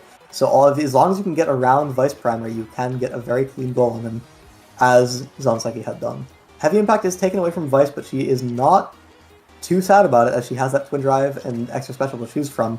So there are two sparks here, and one of them is Spark of Strength that might have to be denied from Sero here. It will be, as Zanseki's not letting him have it so easily. A Demolitionist and a Spark of Agility are both good options. Might of the Colossus Rasmus is okay, but he has no Size Awakening, nor does he have Pummelers, so it's going to only compensate for his lack of Pummelers on the knockback here. Overall, a very solid draft.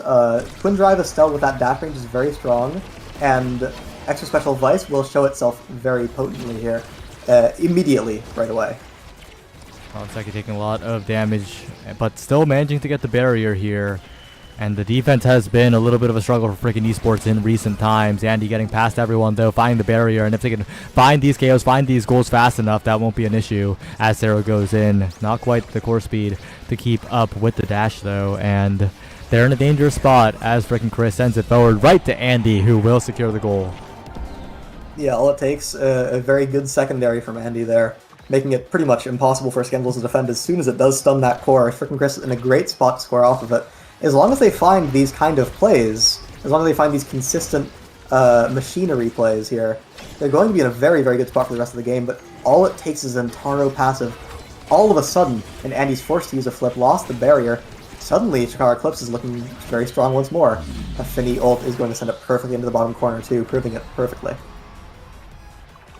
Yeah, well, we'll see how this set progresses here, because we've seen the weaknesses and the strengths of both teams. I think the biggest concern I have is freaking esports. Just their defense is not up to snuff in this game so far. Yeah, it's hard to get consistent defense as Vice here when you're spending all of your cooldowns on damage.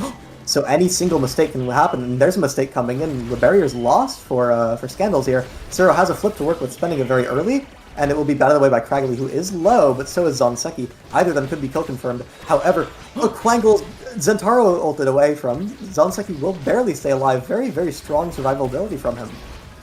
Bounce all around the map, but still surviving. Same can be said about Sero. These two brawlers refuse to die, but Sero will finally be the one to get the KO. Freaking Chris now blinking in. Sero with the punch, with the flip from freaking Chris as well. And, well, Sero survives at the end of it all. Yeah, eventually as Sero finds that kill, they're able to convert that power play into a flip for freaking Chris, scoring it pretty convincingly. And really, it's just with the Pummeler's game like this, the first kill will be the one that wins the point a lot of the time, as long as they can convert those power plays. With a Vice ult like that, very good charge from it. Sero is low, he gets the orb, and Zanseki is now the one super, super low to deal with, and Scandals is forced to use that flip as no one else can hold that upwards corner. Zanseki is again about to die, as he is the main target of the enemy team here. Freaking esports, always looking for these kills on him. Cragley is the one that's low, though, being targeted, as he is kill confirmable with an Estelle. However, a flip will randomly send Zanseki into the well. Juliet Primary will close out the set too, killing Cragley just to send a message, I suppose. Yeah, that's a big set win for freaking esports, especially after that previous set loss. Probably feeling a lot more comfortable now, and this draft's going to be quite good for them. I see something very important here, and it is Adrenaline Rush. However, if Vice takes it, the Stinger can be denied. Adren and Stinger are both very high value awakenings. There is no world where Vice will not take Adren, especially with those prize fighter stacks that she has. But Scandals opts for Missile Prop over denying Stinger, and now that means that frickin' Chris has Stinger. That's a very powerful pickup for him. Julia gets a Size Awakening, Recovery Drone no less. This is an insane draft for frickin' esports because of that Missile Prop pickup. Yeah, and Missile Prop just like does nothing here, really. Like in the grand scheme of things, it's really just such a non-awakening in this state of the game, and that's gonna get punished so hard if freaking esports just play the same game they've been playing. Sero sets up on the barrier, perfect follow-up off of that supernova, and Sero will just catch out Scandals is clear right to his face. And freaking esports, I think they're confident. I think they're playing to their game plan, and they have all the tools they need. Absolutely, they're playing well, they're drafting well. It honestly might have been a series-deciding draft. But I mean, Zonseki is finding some breakaways here, but it really doesn't feel like it's enough, as you really need to get consistent, frequent breakaways to score, even on a map with only one barrier like App. And the more time that freaking esports has to work with, the more they get to. But wait, Zonseki with the cone, dribbling it off the bumper for himself, finding an upwards shot. It's not actually over yet. They are still scoring points. They are still getting momentum, but freaking esports does have the cooldowns to punish them for this point, with the extra special advice especially. Yeah, it's like a mirror of the previous game, right? The previous game, freaking esports needed the hero plays, while Ishikara Eclipse had the advantage. Now, Ishikara Eclipse looking to be heroes themselves. Zonseki brought low, but a lot of damage onto freaking Chris, who has now been taken out. And a big win condition is that flip from Cragley here, as Zonseki keeps the core contained, sends to the bottom side. A flip wasted by Andy as well. And what a swift 2-1 lead. It feels like the start of the set was like 2 seconds ago. Yeah, Sero spending his strike a bit early with allowing it to go right past him, and again, these mistakes are being punished massively, but a very strong Vice secondary completely closing out that kill. That's a prize fighter stack that's Adrenaline Rush proc. This might be their point to take as long as nothing insane happens. Oh, the flip is spent even after the barrier is taken. So much to work with. Pummeler speed, Adrenaline Rush. Cragley does respawn, but there's still a lot of momentum here, a lot of damage coming in. Sero dashing forward, looking for the goal here, but Zonseki has the flip. You gotta watch out as Sero sends it forward. The pass ball not quite enough here, and the big finish gonna be devastating. Zonseki low now. Prize fighter stack would be welcome as well. There's the KO. Not quite getting the proc, but still getting the advantage here as freaking Chris just needs to tap it in. Triple take making it slow, but Sero finds the bounce, finds the dash range, and they're 1 point away from moving on. Yeah, open space versus Estelle. She barely didn't have an ability, apparently, but Sarah with that pummeler's movement speed is enough to catch up to the core there. Just 30%. It's really showing itself here. And a great read from frickin' Chris, covering that upwards clear. And that's 3 people caught in the advice ult. And a crazy bounce coming in. Sarah backwards punching into the well, finding that bottom angle shot. What a way to close out a series, if any. That was definitely a way to close it out, but in those last 2 points, freaking esports really displayed what they can do, right? And they move on as a lower seed to the winners finals, guaranteeing themselves top 3 and a date with Koyo. And if they can pilot this damage, if they can focus during the draft and be like, okay, we're a damage team, let's play damage, I think they'll go far. Absolutely. I mean, I'm going to be contradicting myself from just a bit ago, but frickin' esports looked so good on that damage that if they lock in damage every single game, I think they're posed to win NAST. I think they have it in them.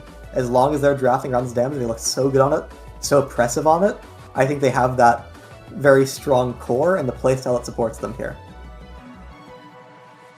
Yeah, and there's Chikara Eclipse. They are in a bit of trouble now. They will face Wee's Little Furrets in the loser side.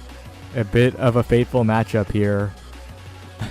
It's rough if you're losing from the winner side as the higher seed, but they'll have to bounce back and find a way to make the comeback.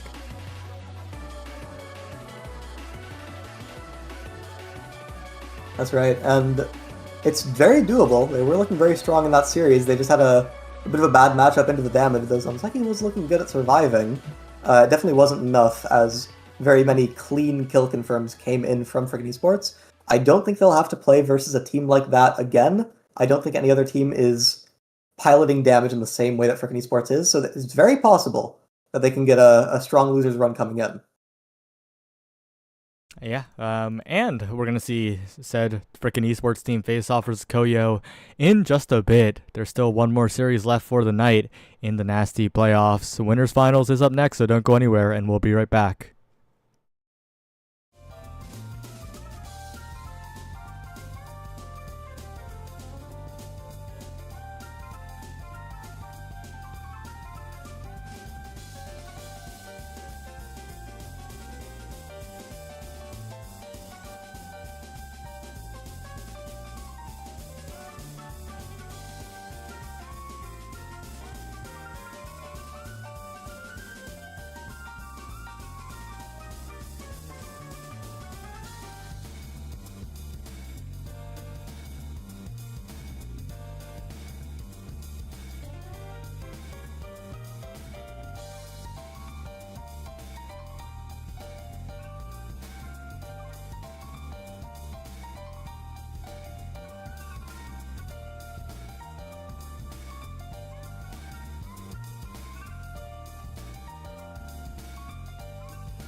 Hello, everybody. We here, the North American Strikers Training Grounds Playoffs. We've just come off of a win freaking esports had, and they're going to be showing up again here, this time against Koyo, who previous games are anything to look at, and the rest of the season is anything to look at. I feel like these guys are kind of primed to take it all. They've been looking really good, and I'm excited to see how they're going to play here in the winners finals of the playoffs.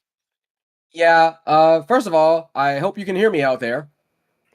I seem to be okay. There we go. I'm watching myself on stream. Don't get me wrong. I am that vain. But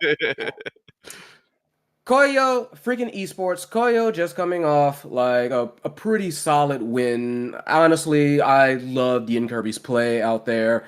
It was absolutely absurd. Definitely going to be looking to kind of repeat that in more than one way, no doubt, regardless of who they're picking. At this point, I really do feel like Koyo's kind of locked in. They know what they want to do, hopefully. So let's see how this ends up playing out as we get into it. We are on Timeless, and a Spark of Focus starts. And the Timeless, I think, obviously really good on the rune, but with the Spark being the other awakening, right, that creates that scaling potential for basically everyone who didn't take it, aka not the rune, not the Aimi, not the Fini. But something to look at as well, I think extra special is going to be pretty dang high of a priority. When you have that Timeless creator, something that benefits Aimi's turret, you really want to get cooldown on that special so that you can use it more often. On the flip side, obviously the rune's extra special can lead to a lot of really messed up opportunities for KOs or for kind of just getting the core past someone guaranteed. So I'm a little curious because I think both midfielders really do need to perform early on while that extra special is in rotation. And with Julak getting this goal, he's going to be in really good position for the rest of the set to put himself as the MVP. So it's going to really be up to freaking Chris, maybe finding some KOs, finding some goals in order to contest, because he's not the first one to it. I think it's going to be potentially really disastrous here for the side of freaking esports. Yeah, no, I do agree, but it is going to be Koyo who is going to have to like fight that off and figure out what they want to do, as we see like this very early play going on. And wow, very early one. Julak going down thanks to Saros. That is, man, that is two down. Oh my goodness, all of a sudden, it is freaking esports that is laying on the damage. We know they had that kind of like the damage comp coming at him, but I wasn't expecting to come out like this as freaking Chris wraps it up, ties it up 1-1. Yeah, I didn't even know what managed to KO Ian Kirby there, but that's really good, and especially if you look at the levels, right? Freaking Chris sitting at level 3 now, the most XP in the entire game off of some of those KOs and some of those goalie barrier takes there. So setting himself up really to be really good, but right now, extra special goes down, a little bit of damage on a freaking Chris, but not too much, as we're back in a little bit of Gates neutral here, so to speak. Yeah, as it is that, excuse me, it is Koyo that are on the offense trying to keep that core up. Frickin' esports trying to take it back from them very fast. Ian Kirby, though, been playing so well, gets the next barrier. Frickin' Chris trying to contest, but nothing doing. That pillar doing very nice job keeping it forward. Tried to get the Oni's blade to get it out. Flip goes out across the world. Beelzebub sinks it in for the lead. Yeah, that's a really good, feels good goal to kick off your series there. Top side of the net there. Beelzebub, who from what I've heard, he's playing with a pretty moderately high fever right now.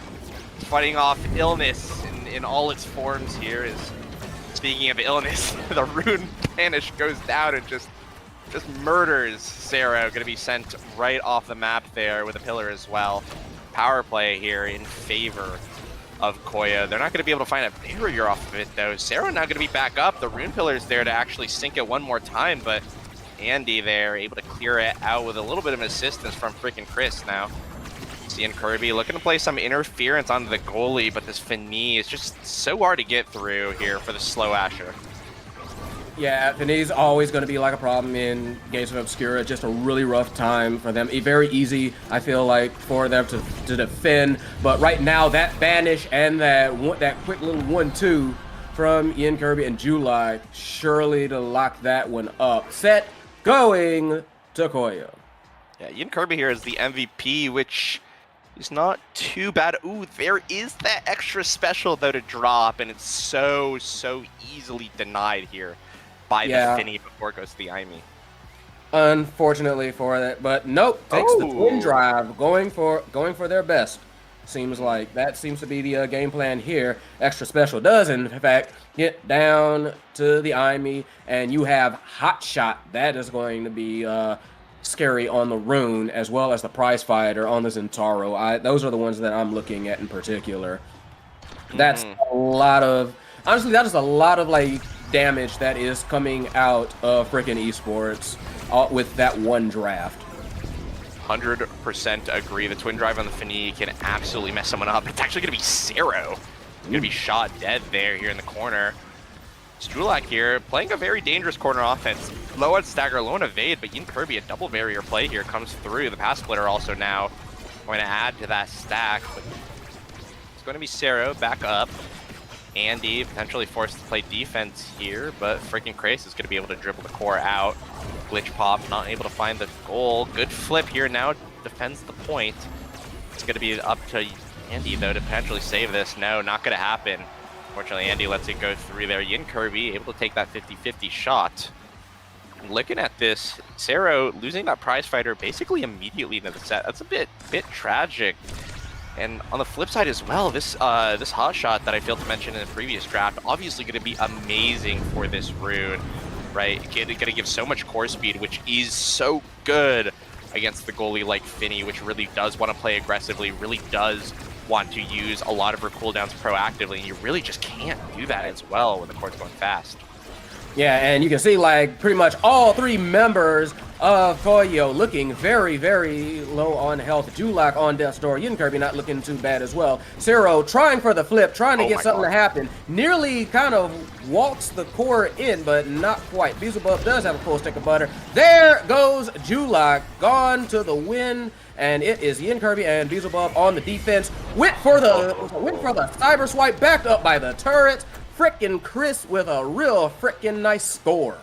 Yeah, really freaking good. It was just everything you needed there from the Imi, the turret, the cyber swipe, covered a lot of the options that Beelzebub was able to do. And I think in order to get that out, he had to play like a miracle. He basically had to have really good strike timing because there really wasn't any other options. And I mean, there it is. That's as close to a checkmate as you could get as a single person. One goalie barrier here going to go down for Beelzebub though, but that timeless Rune able to provide so much defense. Unfortunately though, unable to defend it, and boom, Mako, the one weakness that you can't exploit there in those situations. Mako is quite slow, even though she has a lot of reach with her secondary, with her primary. She can save a lot of cores. If she doesn't have them, she is just a 440 move speed character, and that could cost her dearly in situations like that. She's a big girl, not a quick girl, but they can make it work. And right now, Yin Kirby definitely making those dribbling work. Gets one barrier, trades for it though. Freaking esports on the attack, looking nice, looking fresh. The flip nearly goes in. Beelzebub does manage to save it, barely, but hey, it counts. Andy on the defense though, trying to keep it away from that barrier. Yin Kirby doing everything they can to try and push it through, but that's taking a lot of life. Health is a resource, but that resource can run out surprisingly fast. Agreed, and as of right now, life also a resource in and of itself, currently going from 1 to 0 here for Yin Kirby. Beelzebub trying to save it, is able to do it with a perfect pitch for now. Julek, though, on a breakaway here in the power play. Not able to save it. Good teleport back, though. Puts him in prime position to block the pass to Zero. Now a potential opportunity for Yin Kirby back on the field, but no, gonna get knocked out by the card. Gets the last goalie barrier with his fleeting last breath, though. Spanish comes through. This is gonna be painful to deal with, as right now the core speed's a little bit scary. Core gets through here, floats through. The flip, no, from Zero's gonna whiff, but the slice and dice catches it out. A KO and a set now for Zero and crew. They're gonna be taking a big win on this set here, and even though the extra special is not gonna be there, there's still a bunch of goodies coming in this upcoming rotation. Super Surge, Stinger, Adrenaline Rush, things I'm looking at. Yeah, I agree with all of those. I actually do feel like Primetime could also be a bit of a sleeper pick here with the characters that we've got going on. Stinger is definitely going to be dangerous, but Zero picking up Spark of Leadership, feeling like they can get that Spark of Focus, get more cooldowns maybe? I don't know. Yeah. We don't see. Primetime, the one I was looking at, going over to frickin' Chris, which I really do think will help them a great deal. Some funny drafts, if you ask me, but sure, we'll see how it plays out as this next set gets started. And I really just now realized frickin' Esports is playing Cannon Bite Breakers, which is cool. Oh, they are, yeah. Unfortunately, Cannon Bite Breaker is not going to be able to save that.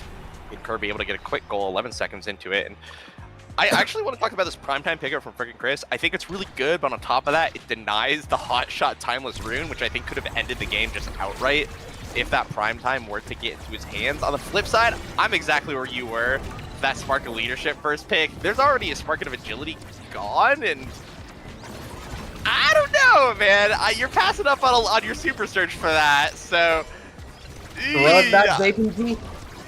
Yeah, I don't know. Maybe. I don't know. I didn't like it. I didn't like it. That's all I gotta say. I did not like it.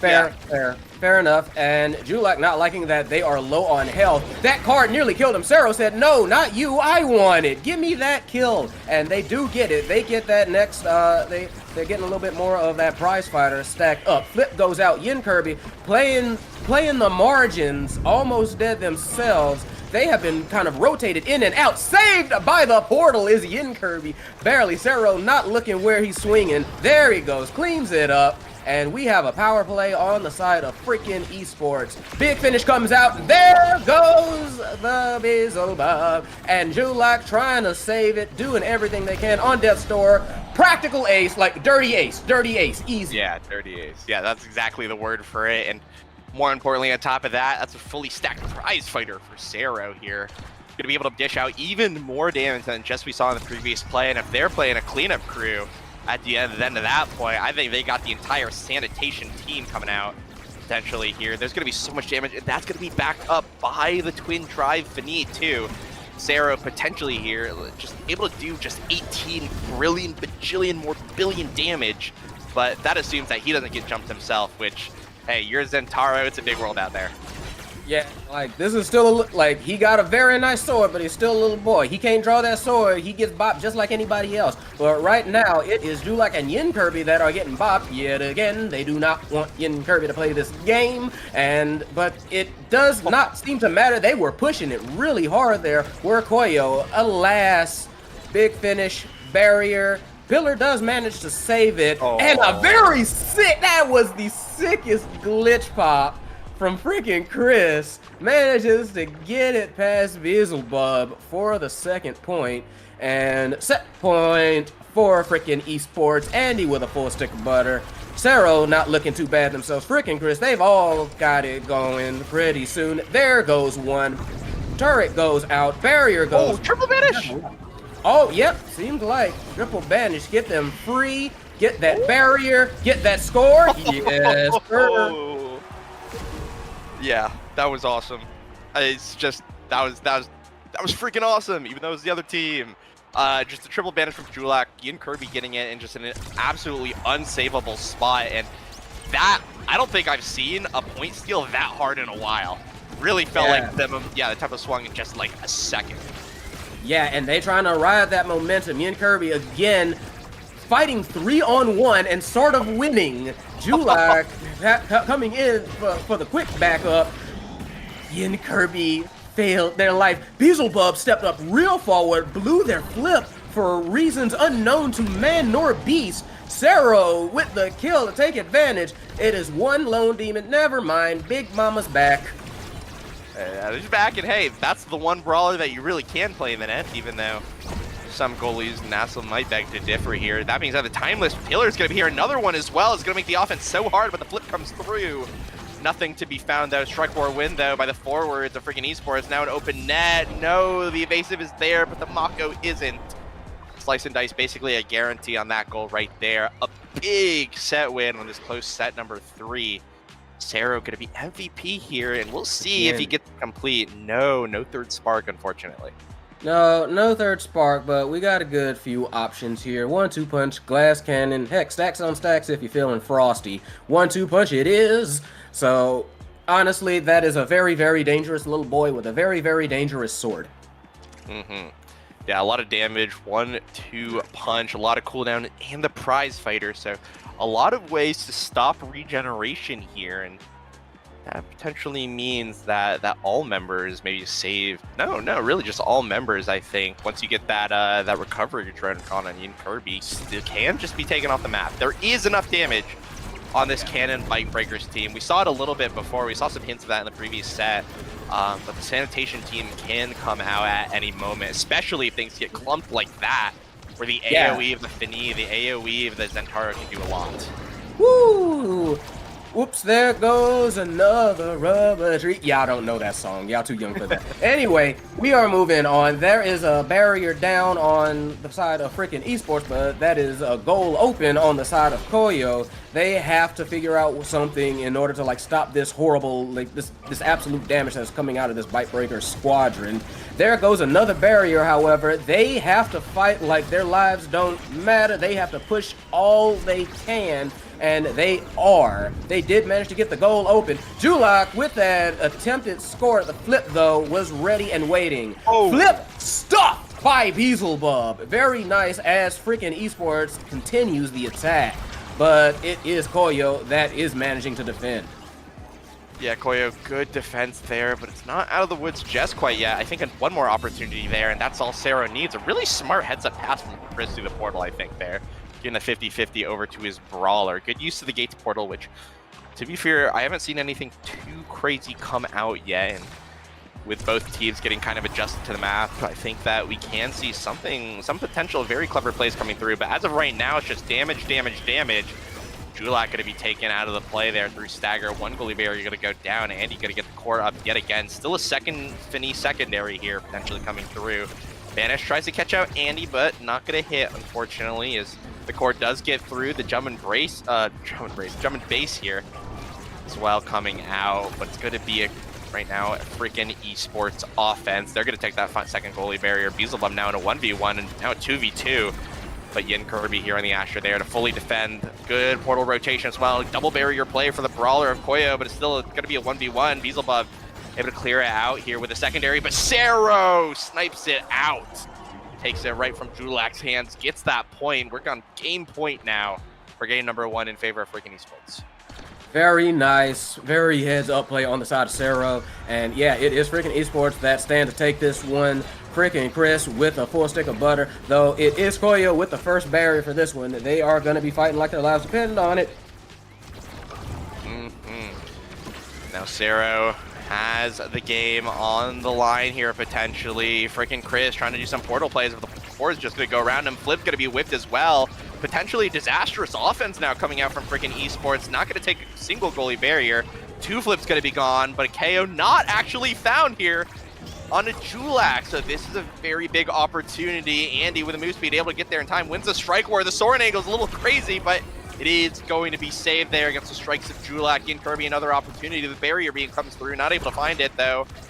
As the strike shot comes through, portal shots abound. One goalie barrier going to go down for Koyo. The turret's going to be here. His snare drums come out. A good heads up evade comes through from Beelzebub, but the midfielder of Koyo is now going to be taken out. Chris strikes the core up forward. The Oni's blade is there, once again stuffed out by the perfect pitch. The strike or win almost scores a goal in its own right. The barrier beam there again, but the offense is not back. Julak is now back in action here. But again, Koyo still holds. They're still going to have an opportunity to win this point.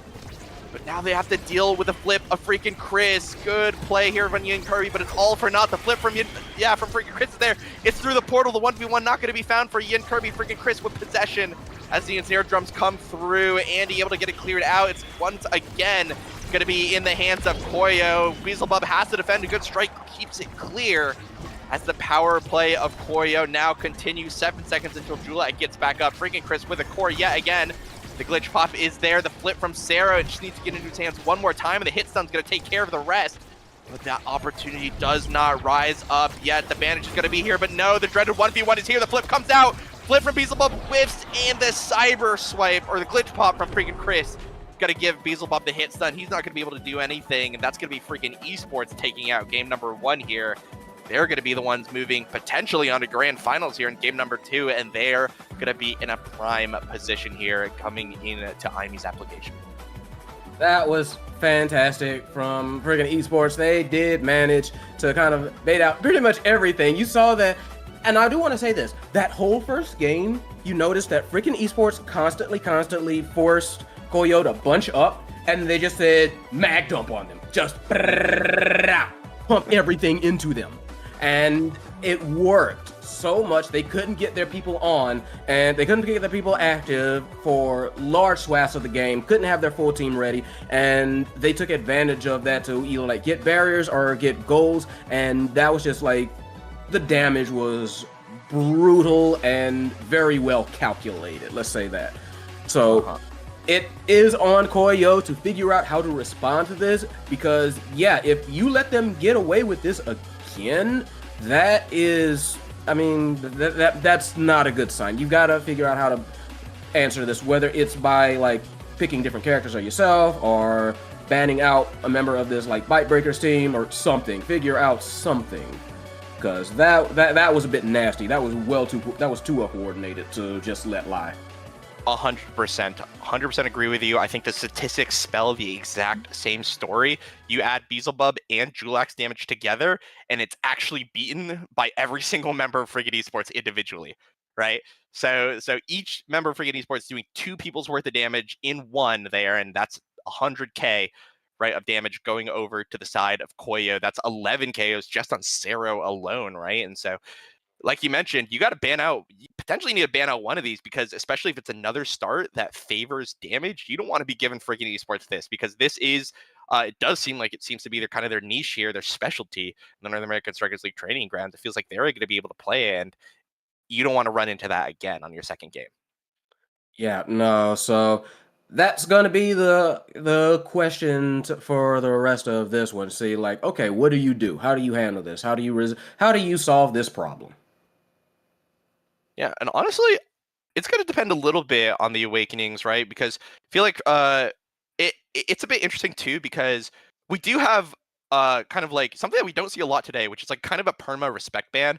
I think freaking esports has had Juno banned against this team literally every single game that they played so far tonight, and I think it's going to continue. So because of that, you might not actually be able to ban out a big damage pick that's coming into this game here. I haven't seen the Awakening example. We'll see it in just a second. But I'm going to see it come up in just a second because my stream is delayed. Fun fact about my life. But we've got a prize fighter start on Ivy's app. Okay, yep, I see why. Production included me up on that. Prize fighter start, absolutely brutal. And now you have to pick your poison. Are you going to deal with freaking Chris's Juno, probably the best Juno in the entire North American Strikers League training grounds? Right, you have to either deal with that, or you as blue team just say, all right, I'm gonna pick Rasmus, and you guys, you can do whatever you want to us. You know, I cede my fate. I will pick Rasmus. I will pick the Drakkar. I will pick Julia. I will get one very key pick that we will abuse, and then you guys get the other 2, because this is bad. And it looks like Koyo have actually not banned the Juno, so I'm gonna see if they actually do want to deal with this Juno, and I'm gonna see if freaking esports want to opt into that with a prize fighter start, if they just don't want to pick anything else. Yeah. Look, I see the Luna ban and I sad. That really was, but I do agree with you. In all sincerity, I just had to get that out there. But no, I do agree with you. I am very interested in seeing what they've got here, and yeah, I think everybody saw that prize fighter and just like, okay, let's just beat the bricks off each other. 100%. And with Rasmus Julie locked in, I mean, that is the tried and true kind of curb stomp composition for Imi's app, right? You just want to kill people. You just want to do it quickly, efficiently, and leave no trace. Get your prize fighter stack, put it in the bag, and move on with your day. On the flip side, though, Drakkar Atlas locked in. Whoa. Koyo coming out, and I think this Drakkar is going to be midfielder with Pums. I think that is a vice goalie, right? I think that, or it might actually, wait, no, this is Beelzebub we're talking about, who's kind of a melee goalie specialist.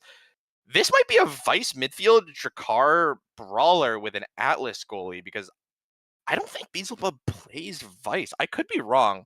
I actually could be wrong, but I think this is. And there it is. Freaking esports actually going to opt into the Juno. I think this is on freaking Chris. It is his pick. We'll see if he actually does it. And I think Andy, who did play Rasmus earlier tonight, is going to be on that Rasmus goalie. So I think it seems like friggin' esports immediately defaulted to a lot of their comfort picks here. Sarah, and this is the composition that they want to play, I think, on Imi's app. Whether or not it's strong, we'll see. I think that there's potential here. Obviously, the Rasmus is going to be really good with catching those rotations. The Julia Dash Punch is going to be strong no matter where you are on the map. And freaking Chris is on his renowned Juno, who, mind you, Juno, very much the jack of all trades. She could do core control. She has mobility. She could do damage, right? Especially if you respect those slimes and start stepping on them. They really, really can add up. And if she gets prize fighter stacks, even things like her primary have pretty significant knockbacks. So, yeah, I've been yapping about this composition, but I'm excited to see where it goes. This could go a lot of different ways, I think. No, absolutely. I genuinely am as well. I am very interested in seeing how freaking Chris pilots this Juno. Just here's the thing: you were talking about respect bands earlier, so it's like he may be a little bit cool on it. I mean, he may be excited nonetheless, but that still is going to be like a little bit of time to probably like just warm up on it. Mind you, that's probably not going to be more than like a couple points, but that's still time that they can perhaps use to their advantage. Maybe, hopefully, to them, we'll see. I am particularly interested about that Atlas. It does seem to be Beelzebub on goalie for it, so we will see how that ends up working out for them. And yeah, the Chosen Awakenings, not remotely surprising. Literally everyone but Rasmus taking prize fighter, even the Atlas taking prize fighter. But then again, I've seen Atlas do some surprising things with those barriers. Hey, you're talking to Mr. 51 KOs on Atlas here. I set a record with that, right? And yeah, I think Atlas obviously can have a lot of KO potential, especially if he does get power. People really underestimate him. No, I agree with that. Yeah, he has a dash punch combo. It's harder to execute and not as good as others, but he does have one, and that's something you do have to respect. So we'll see if that is able to come out. On the flip side, size for Andy, I think, is obviously it's good on the Rasmus, but I would actually rather be going the prize fighter here. If you actually look at what my team wants to do, I think they just want to kill you, and I think you want to be there for the kill confirm. So potentially a counter argument to that is that Juliet doesn't need assistance KOing. She really just wants to get the damage and KOs herself, but I do think every bit counts, especially on a map as volatile as Amy's application. There you see already, that's going to be one KO found there to the Atlas, and as someone who can deny and give out KOs, that's potentially a very good power pick here. Yeah, it's just everything, like bodies are already hitting the floor. Julek looking low as Beelzebub and them trying to like get it past this forward. Flip goes out, serves it straight to Yin Kirby, tries to get through, no dice, clear out, and Beelzebub sends it back and forth. This court is going already. High speeds, as overtime gets going on. Sarah looking on Death's Door. Supernova coming out of nowhere. I do like how Beelzebub is playing like you kind of mentioned, playing very like aggressive, hitting up in the box, and very nice with the Soren angle on Andy's part. Not out of the woods yet, but keeping it alive. Absolutely, and the offense here for freaking esports is coming through. But that being said, the dash punch, yeah, there we go. Gonna take that out. Julek though is able to get possession. A KO actually gonna be found out of nowhere onto Beelzebub. Not even sure what hit him on that. Let me take a look at the replay on my end. I actually don't know that. I think that was just he stepped on a Juno slime.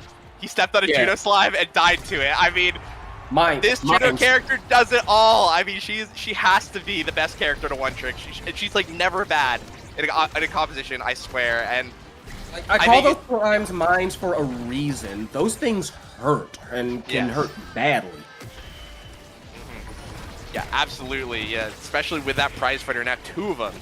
For freaking Chris, 131 power on the Juno. And one thing that Juno power, right? It's not just Juno power that does damage, it's Juno core speed. That being said, woof, a good KO gonna be found, taking one of Sarah's prize fighter stacks, gonna be putting it back on, I believe, Yin Kirby?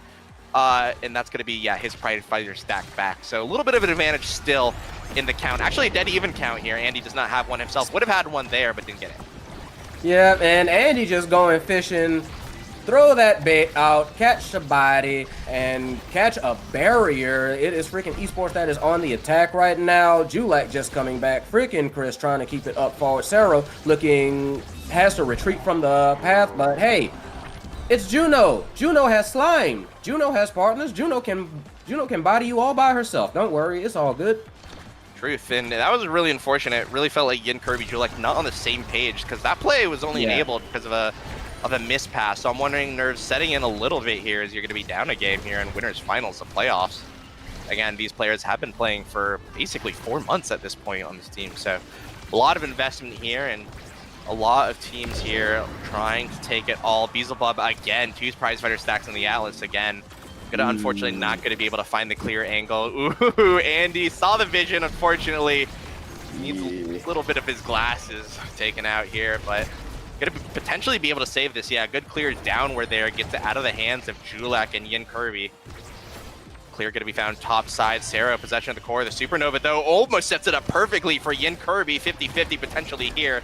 Gonna be sent out, but ooh, Frankie Chris not able to give the assistance that's needed. The shotgun's going to be what takes that goal there, and we have a dead even set here for number 1. Yeah, they are slugging it out. Back and forth we go. Beelzebub with a full stick of butter.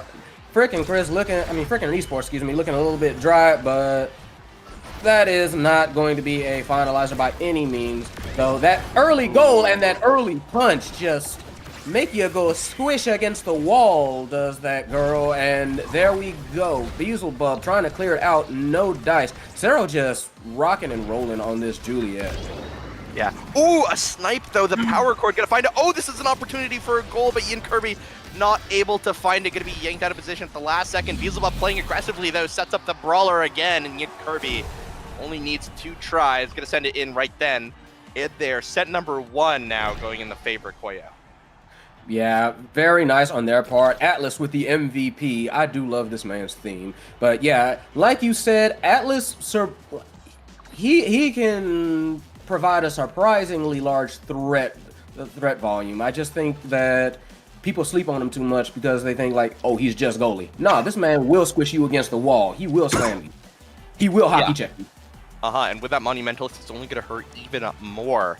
The extra damage coming through. Not only that, too, right? That allows Atlas to actually start cutting off the top to bottom rotation for freaking Esports, because he could just secondary and knock you in to the application hole at any point because of that extra size. So another big pickup, I think, Andy with the Deadeye gonna mean is that his pulls are gonna be a lot more deadly than they used to be. And even though there is no prize fighter stack to offer that snowballing potential, it's still going to be an opportunity to find some of those KOs and take away some of the opponent's prize fighter stacks. That being said here, Sarah, possession of the core, tries to get it through Beelzebub, but it's a little bit too easy right now. That being said, the hit stun's going to come through.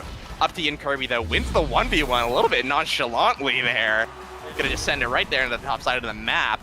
Quick and easy point here, feels like, for the side of Koyo. Yeah, Andy wasn't able to get back to that one in time, had nothing left, just had to watch it go in. Hate to see it happen as a defender, but sometimes that happens.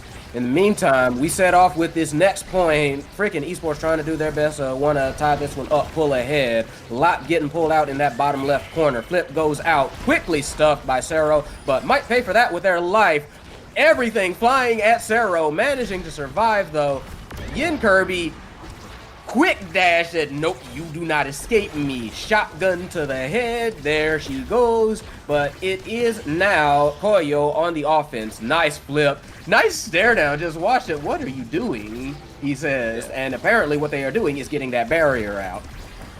Shotgun could secure it, but a slime on the other side now going to be an open net for both teams. Sarah here, some cooldowns coming through. It's a little bit scary though, but it is going to end up being cleared. Hook from Andy though to keep the momentum going. The slime slams Yin Kirby out of the way. Jump comes through for freaking Chris. Not going to find it though. The slime though going to move it up. Another opportunity. No, Julak and crew going to be able to clear it. Pass goes up, but the reactions aren't there. Freaking Chris now pass to Sarah. The 1v. No way! It's still going to be saved though by Beelzebub there. Just time dilation comes through. Flip comes out, tries to find the sneaky KO. Not going to be found. Flip from Yin Kirby into the bottom side of the net. Going to be defended away though by Andy. Freaking Chris, though, able to save it for now. A bit of an unfortunate dribble, though, from Sarah. Not able to find the dash punch KO either.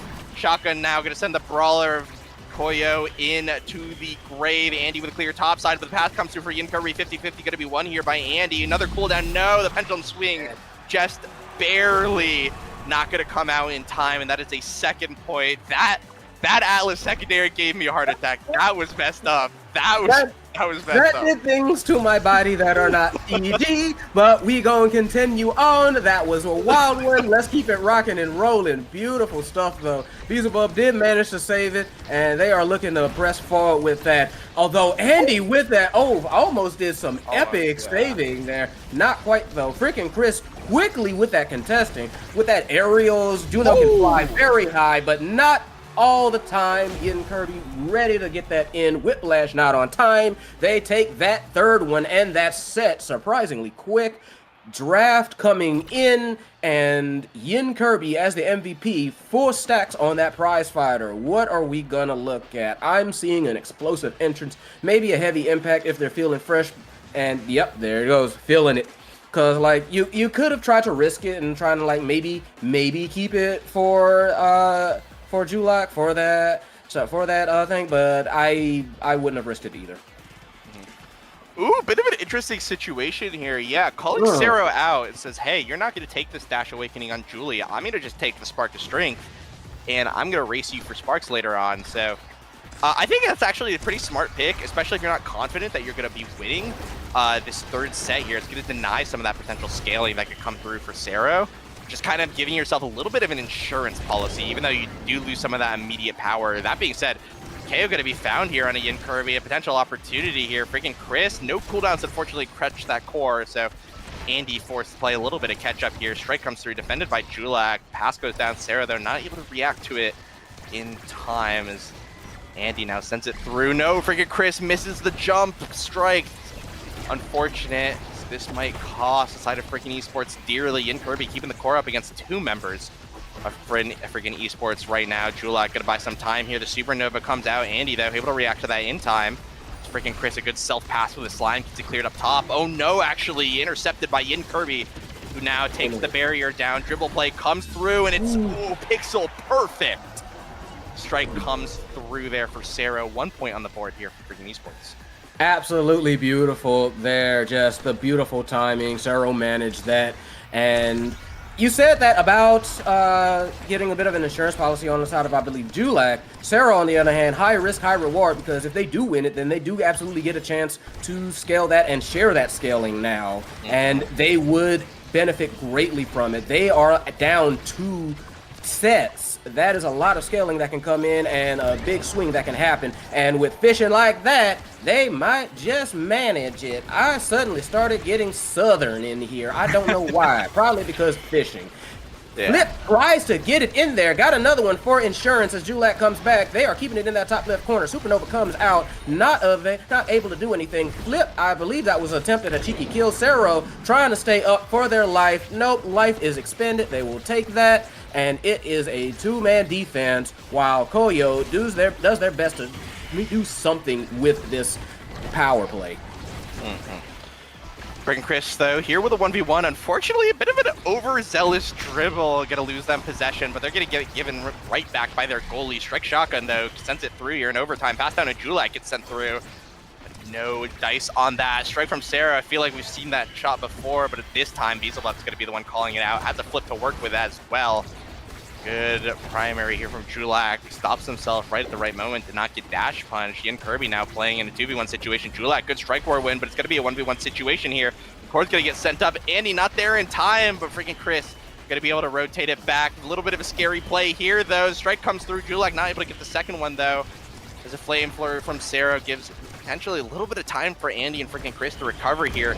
But Beelzebub, oh, wow, the core speed out of nowhere. Just the Red Core hits the demon angle and from across the map 2 ways. Yeah, just wow. Like damn. Unfortunately, though, immediately gonna lose his own barrier. The curse of goalie has to come through. Yeah, just all good. Hey, all good. Sometimes, yeah. Sometimes you do awesome things, and sometimes you lose a goal in 9 minutes. That's just goalie. That's just life. It is what it is. But this is what it is still set point for freaking esports. They are definitely going to want to take advantage of this. Flame Flurry comes out, a whole bunch of slimes to back them up. There goes the barrier, and it is potential goal on the side of freaking esports. Slime also comes out, trying to keep that core up. They do have Sero with a flip. Oh. And commentators curse. I am sorry, they burnt it. But we are still going. That barrier for freaking esports is still up. But that light for Cero is not. And it is Koyo with the power play. Julak nearly taken out. But Beelzebub says, I say the nay. Supernova coming out, trying to get rid of that defensive attempt. No dice. It is Koyo that is still on the offense. Freaking esports doing their best. Clear it out. Yes, they do. Flame Flurry coming out to try and strike it up. Get something past Beelzebub, but nope. That is a demon in the net. Angel on the street. He is not letting anybody die. He is not letting that core get past Hal Field. Yeah, again, the fever coming through. Pass down to Julak with a core flip. Overtime now. Yid Kirby getting the strike war to take that point, and this is going to be match point here for Koyo. Looking to even up this series here in playoffs, and that they might just do. One thing of note, actually, 3 prize fighter stacks on the Alice, who honestly is just killing. I don't think I've seen Beelzebub like save someone with the ultimate. This is just this is evil Atlas. Yeah. He did just now. He did? Okay. Yeah, he just saved Julak. But Okay, yeah, okay. it is Pharaoh that is on the offense. They are trying to be demonic. They are on the power play. Tries to punch it through, flip to save their life. And it is barely saved indeed, but saved it is. Koyo managed to transition to offense. They do get the barrier. This could be the end of it all. Slimes aplenty coming out. Tries to go for the demon ankle. And Wild Soren ankle comes out. Cero on death's door. They are doing everything they can to try and get this core through. Pendulum swing even. Wild! So Wild Bad Supernova causes freaking Chris to get the right spot. Catches it on the rebound. Punts it in a place that Beelzebub cannot get to. They kinda did that to themselves, but this is exactly what freaking esports wanted. Yeah, this is a big draft too. I mean, Rasmus could go really anything. The team player, the hot shot, the demolition. It's ops to deny the missile prop off the Drakkar, which is fair. Understandable. Yeah, and the twin drive going to the Atlas, which means that this team player is a little bit in an awkward state. Oh no, a hot shot deny, which makes sense. It's going to be very good on the Atlas and denies the Juno, though. With a prize fighter stacks that Andy was getting, it really felt like he was getting Red's core access anyways, but this is a little bit of an insurance policy against that. So I think this Atlas, by the way, insanely strong build, right? Has the Monumentalist to threaten you in the midfield, has the prize fighter stacks to actually do a little bit of damage himself to threaten Cero, and on top of that, has a prize fighter hotshot to have all the cooldowns that he might need to actually defend the net. I think Beelzebub is in a prime position to defend right now, and he's been playing phenomenally this game. That being said, freaking Chris pushing him to the absolute limit here with some of these Juno plays. That is why he's earned the respect ban all season long from freaking esports, and now you have to face the full might of it. Gonna get a good goal there. Beelzebub unfortunately just slipping up for just a moment, and that's all it takes here. Right now, freaking Chris is on the hunt for some of these goals. Yeah, I also want to bring to mind something that may be understated, but also important. Cero did get a second spark. Did get spark of focus, and with that spark of leadership, that is everybody on that team that is moving a little bit faster, has a little bit less cooldown. That is a lot more threat overall coming out of that whole team of freaking esports, and you can kind of see that they are like throwing out a lot more cooldown. Andy going fishing, long range fishing, and manages to catch them a body. Power play on the side of freaking esports again, by the way. Cero trying to push it up, set it up, no dice on their part. Koyo doing their best to defend. Cero looking a little bit weak, but definitely not gonna let that bother them. Koyo, though, trying to get this barrier down, has to face off against this defense. That Juno doing all they can to defend and that barrier. Slime comes out, trying to keep that away from them. Cero looking very low again, tried to get the strike. And he went go fishing again, not quite able to get it this time. And yeah, it is freaking esports that looks like they may have this one ready and waiting in the bag. Nice little dribble, feeds it down to Cero. Cero slams it in. They are looking fresh. Yeah, they are looking fresh. They are looking ferocious. They are looking like animals out here on Imi's application. They are here to play, and even though Sarah's going to take a lot of damage, immediately tries to find the KO. There it is, though. The Scyther 12 pull into KO combo, something that we saw, I think, first shown by that guy. And As of right now, the power play comes through. Sero, the Flame Flurry is not going to be enough, but the slime is actually. Freaking Chris is feeling amazing right now on his main. Again, the character that he's known for, you let it through. You opted into this, and you have to deal with it. Like, you let this happen. You did this to yourself. Okay, so what do you do about it? The answer at this point might not be a whole lot, because that is a Juliet get 1-2 punch. Her Eyes Fighter got essentially 3 sparks, got pummelers. yeah. So we do have Siege Machine, which is going to be very nice on that Atlas, and Spec Training on that Vice. That is going to be a dangerous rock and roller. Stinger, though, also a very, very scary ant. These teams are all loaded up. This is it. Set 5. Here we go. Oh yeah, set 5 here, potentially a series-defining game, a season-defining game. Already 10 seconds in, a repeat from the previous set. We see that recovery drone immediately taken out here on Julak, and freaking Chris with a full yellow build, might I add, going to be here to show up and show why you have to always ban the Juno against this team. On the flip side, like you mentioned, 1-2 punch comes through. Sarah going to be taken out, losing a prize fighter stack critically. But freaking Chris here, a potential breakaway. And when freaking Chris is on the Juno, anything can freaking happen. As the dribble comes through, takes away from Julak, almost scores there solo, but no, the angle is just off. But that buys Sarah enough time, who Sarah dash punches right into that specialized training supernova, almost just loses his life yet again.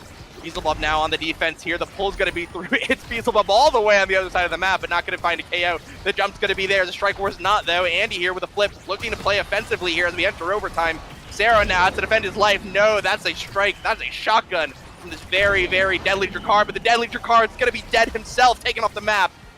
Now 1v1 again, freaking Chris. We've seen all these breakaways before. The pull comes through, doesn't find the KO, but it is a 1v1 situation for freaking Chris. The cooldowns are there for this Atlas, though, to say no to Juno's antics. The slime, though, grabs it, though, off the supernova from Julak. Freaking Chris, a perfectly positioned slime, nabs the goal right under the noses of Koyo. That's one more point in freaking Chris's pocket. Somehow, like, they thought it was over. The entire team of Koyo thought that they had cleared it, though. They parted like the Red Sea. That slime said, "Oh, y'all forgot about me. Thank you." Pop shot it in. Freaking Chris with the excellent placement. But you can definitely see Koyo not wanting to take that one lying down. Freaking Chris saying, you might have to take it whether you like it or not, though. They do manage to save the barrier. They managed to save the barrier. That is correct. And they do manage to clear it out. Right now, Taro looking low. Freaking Chris looking very low. This is their opportunity. No, though. That is a fisherman par excellence in Andy. They are still saving the barrier, though. Andy coming up, having that full stick of butter. Freaking Chris kind of going back, trying to protect the goal. They do manage to rotate out a little bit, do Koyo, but it is freaking esports that are on the defense at this point. Koyo doing their best to try and push this forward. They had a little bit of blood in the water, but that is gone right now. Never mind, excuse me. They said, what are you talking about? Walk that baby up. Said, what are you going to do? Cocked it, loaded it, boom. There it is. We are tied up. Yeah, absolutely. And just Andy flying a little bit too close to the sun. Unfortunately, wings were clipped. And it wasn't just by scissors, it was by an entire gun. The Lizard Wizard here with a siphoning wand, here to cast some spells of gunpowder against you. And that's something you just gotta respect. You gotta respect that here on the application where boys will be turned men by being absolutely yanked off the map at any moment's notice. Freaking Chris, though, again here in prime position, no. Unfortunately now loses his flip. Oh, and another flip gonna be gone here from the other midfielder. Another life gonna be gone here for the midfielder off of a third flip on that play. And now Sero not looking too much good either.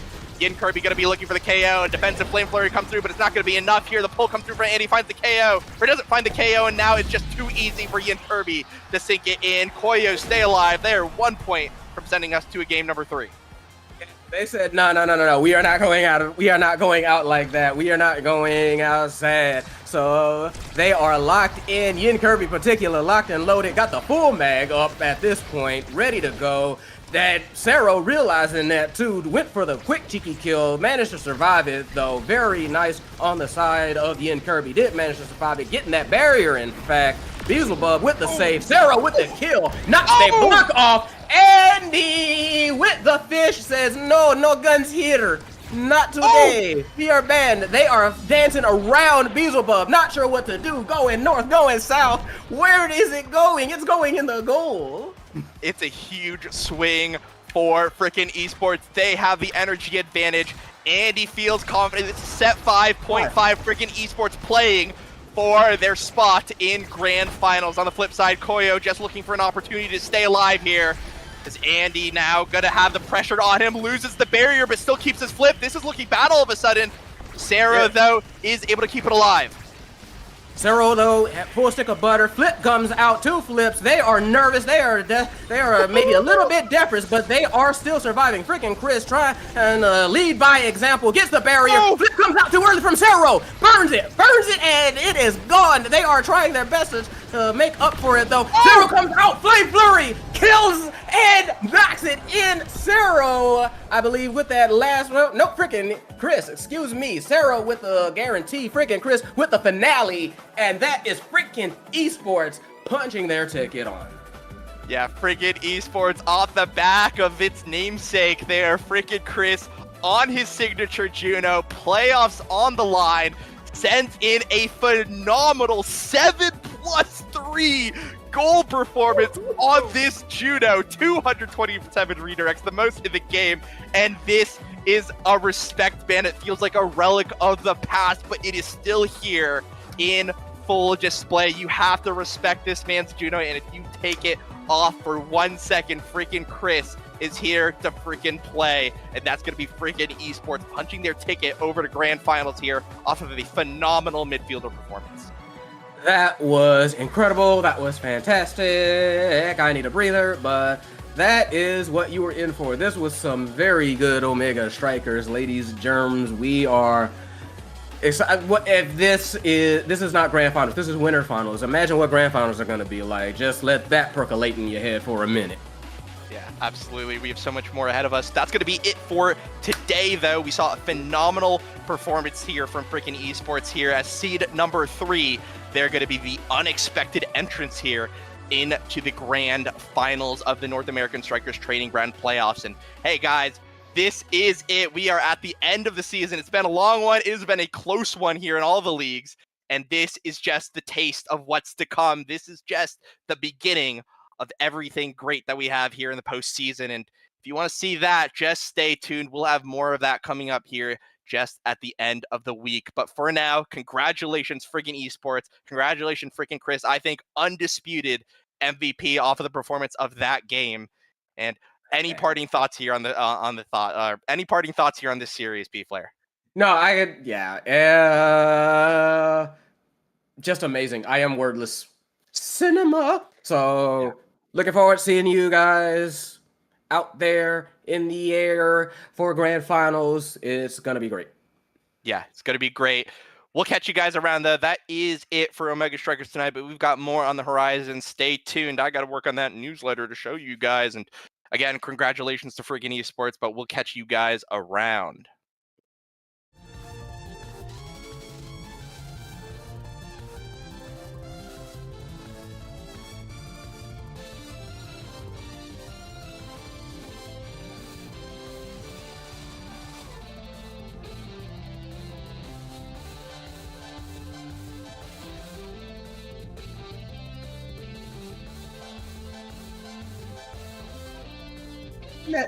What is this shirt?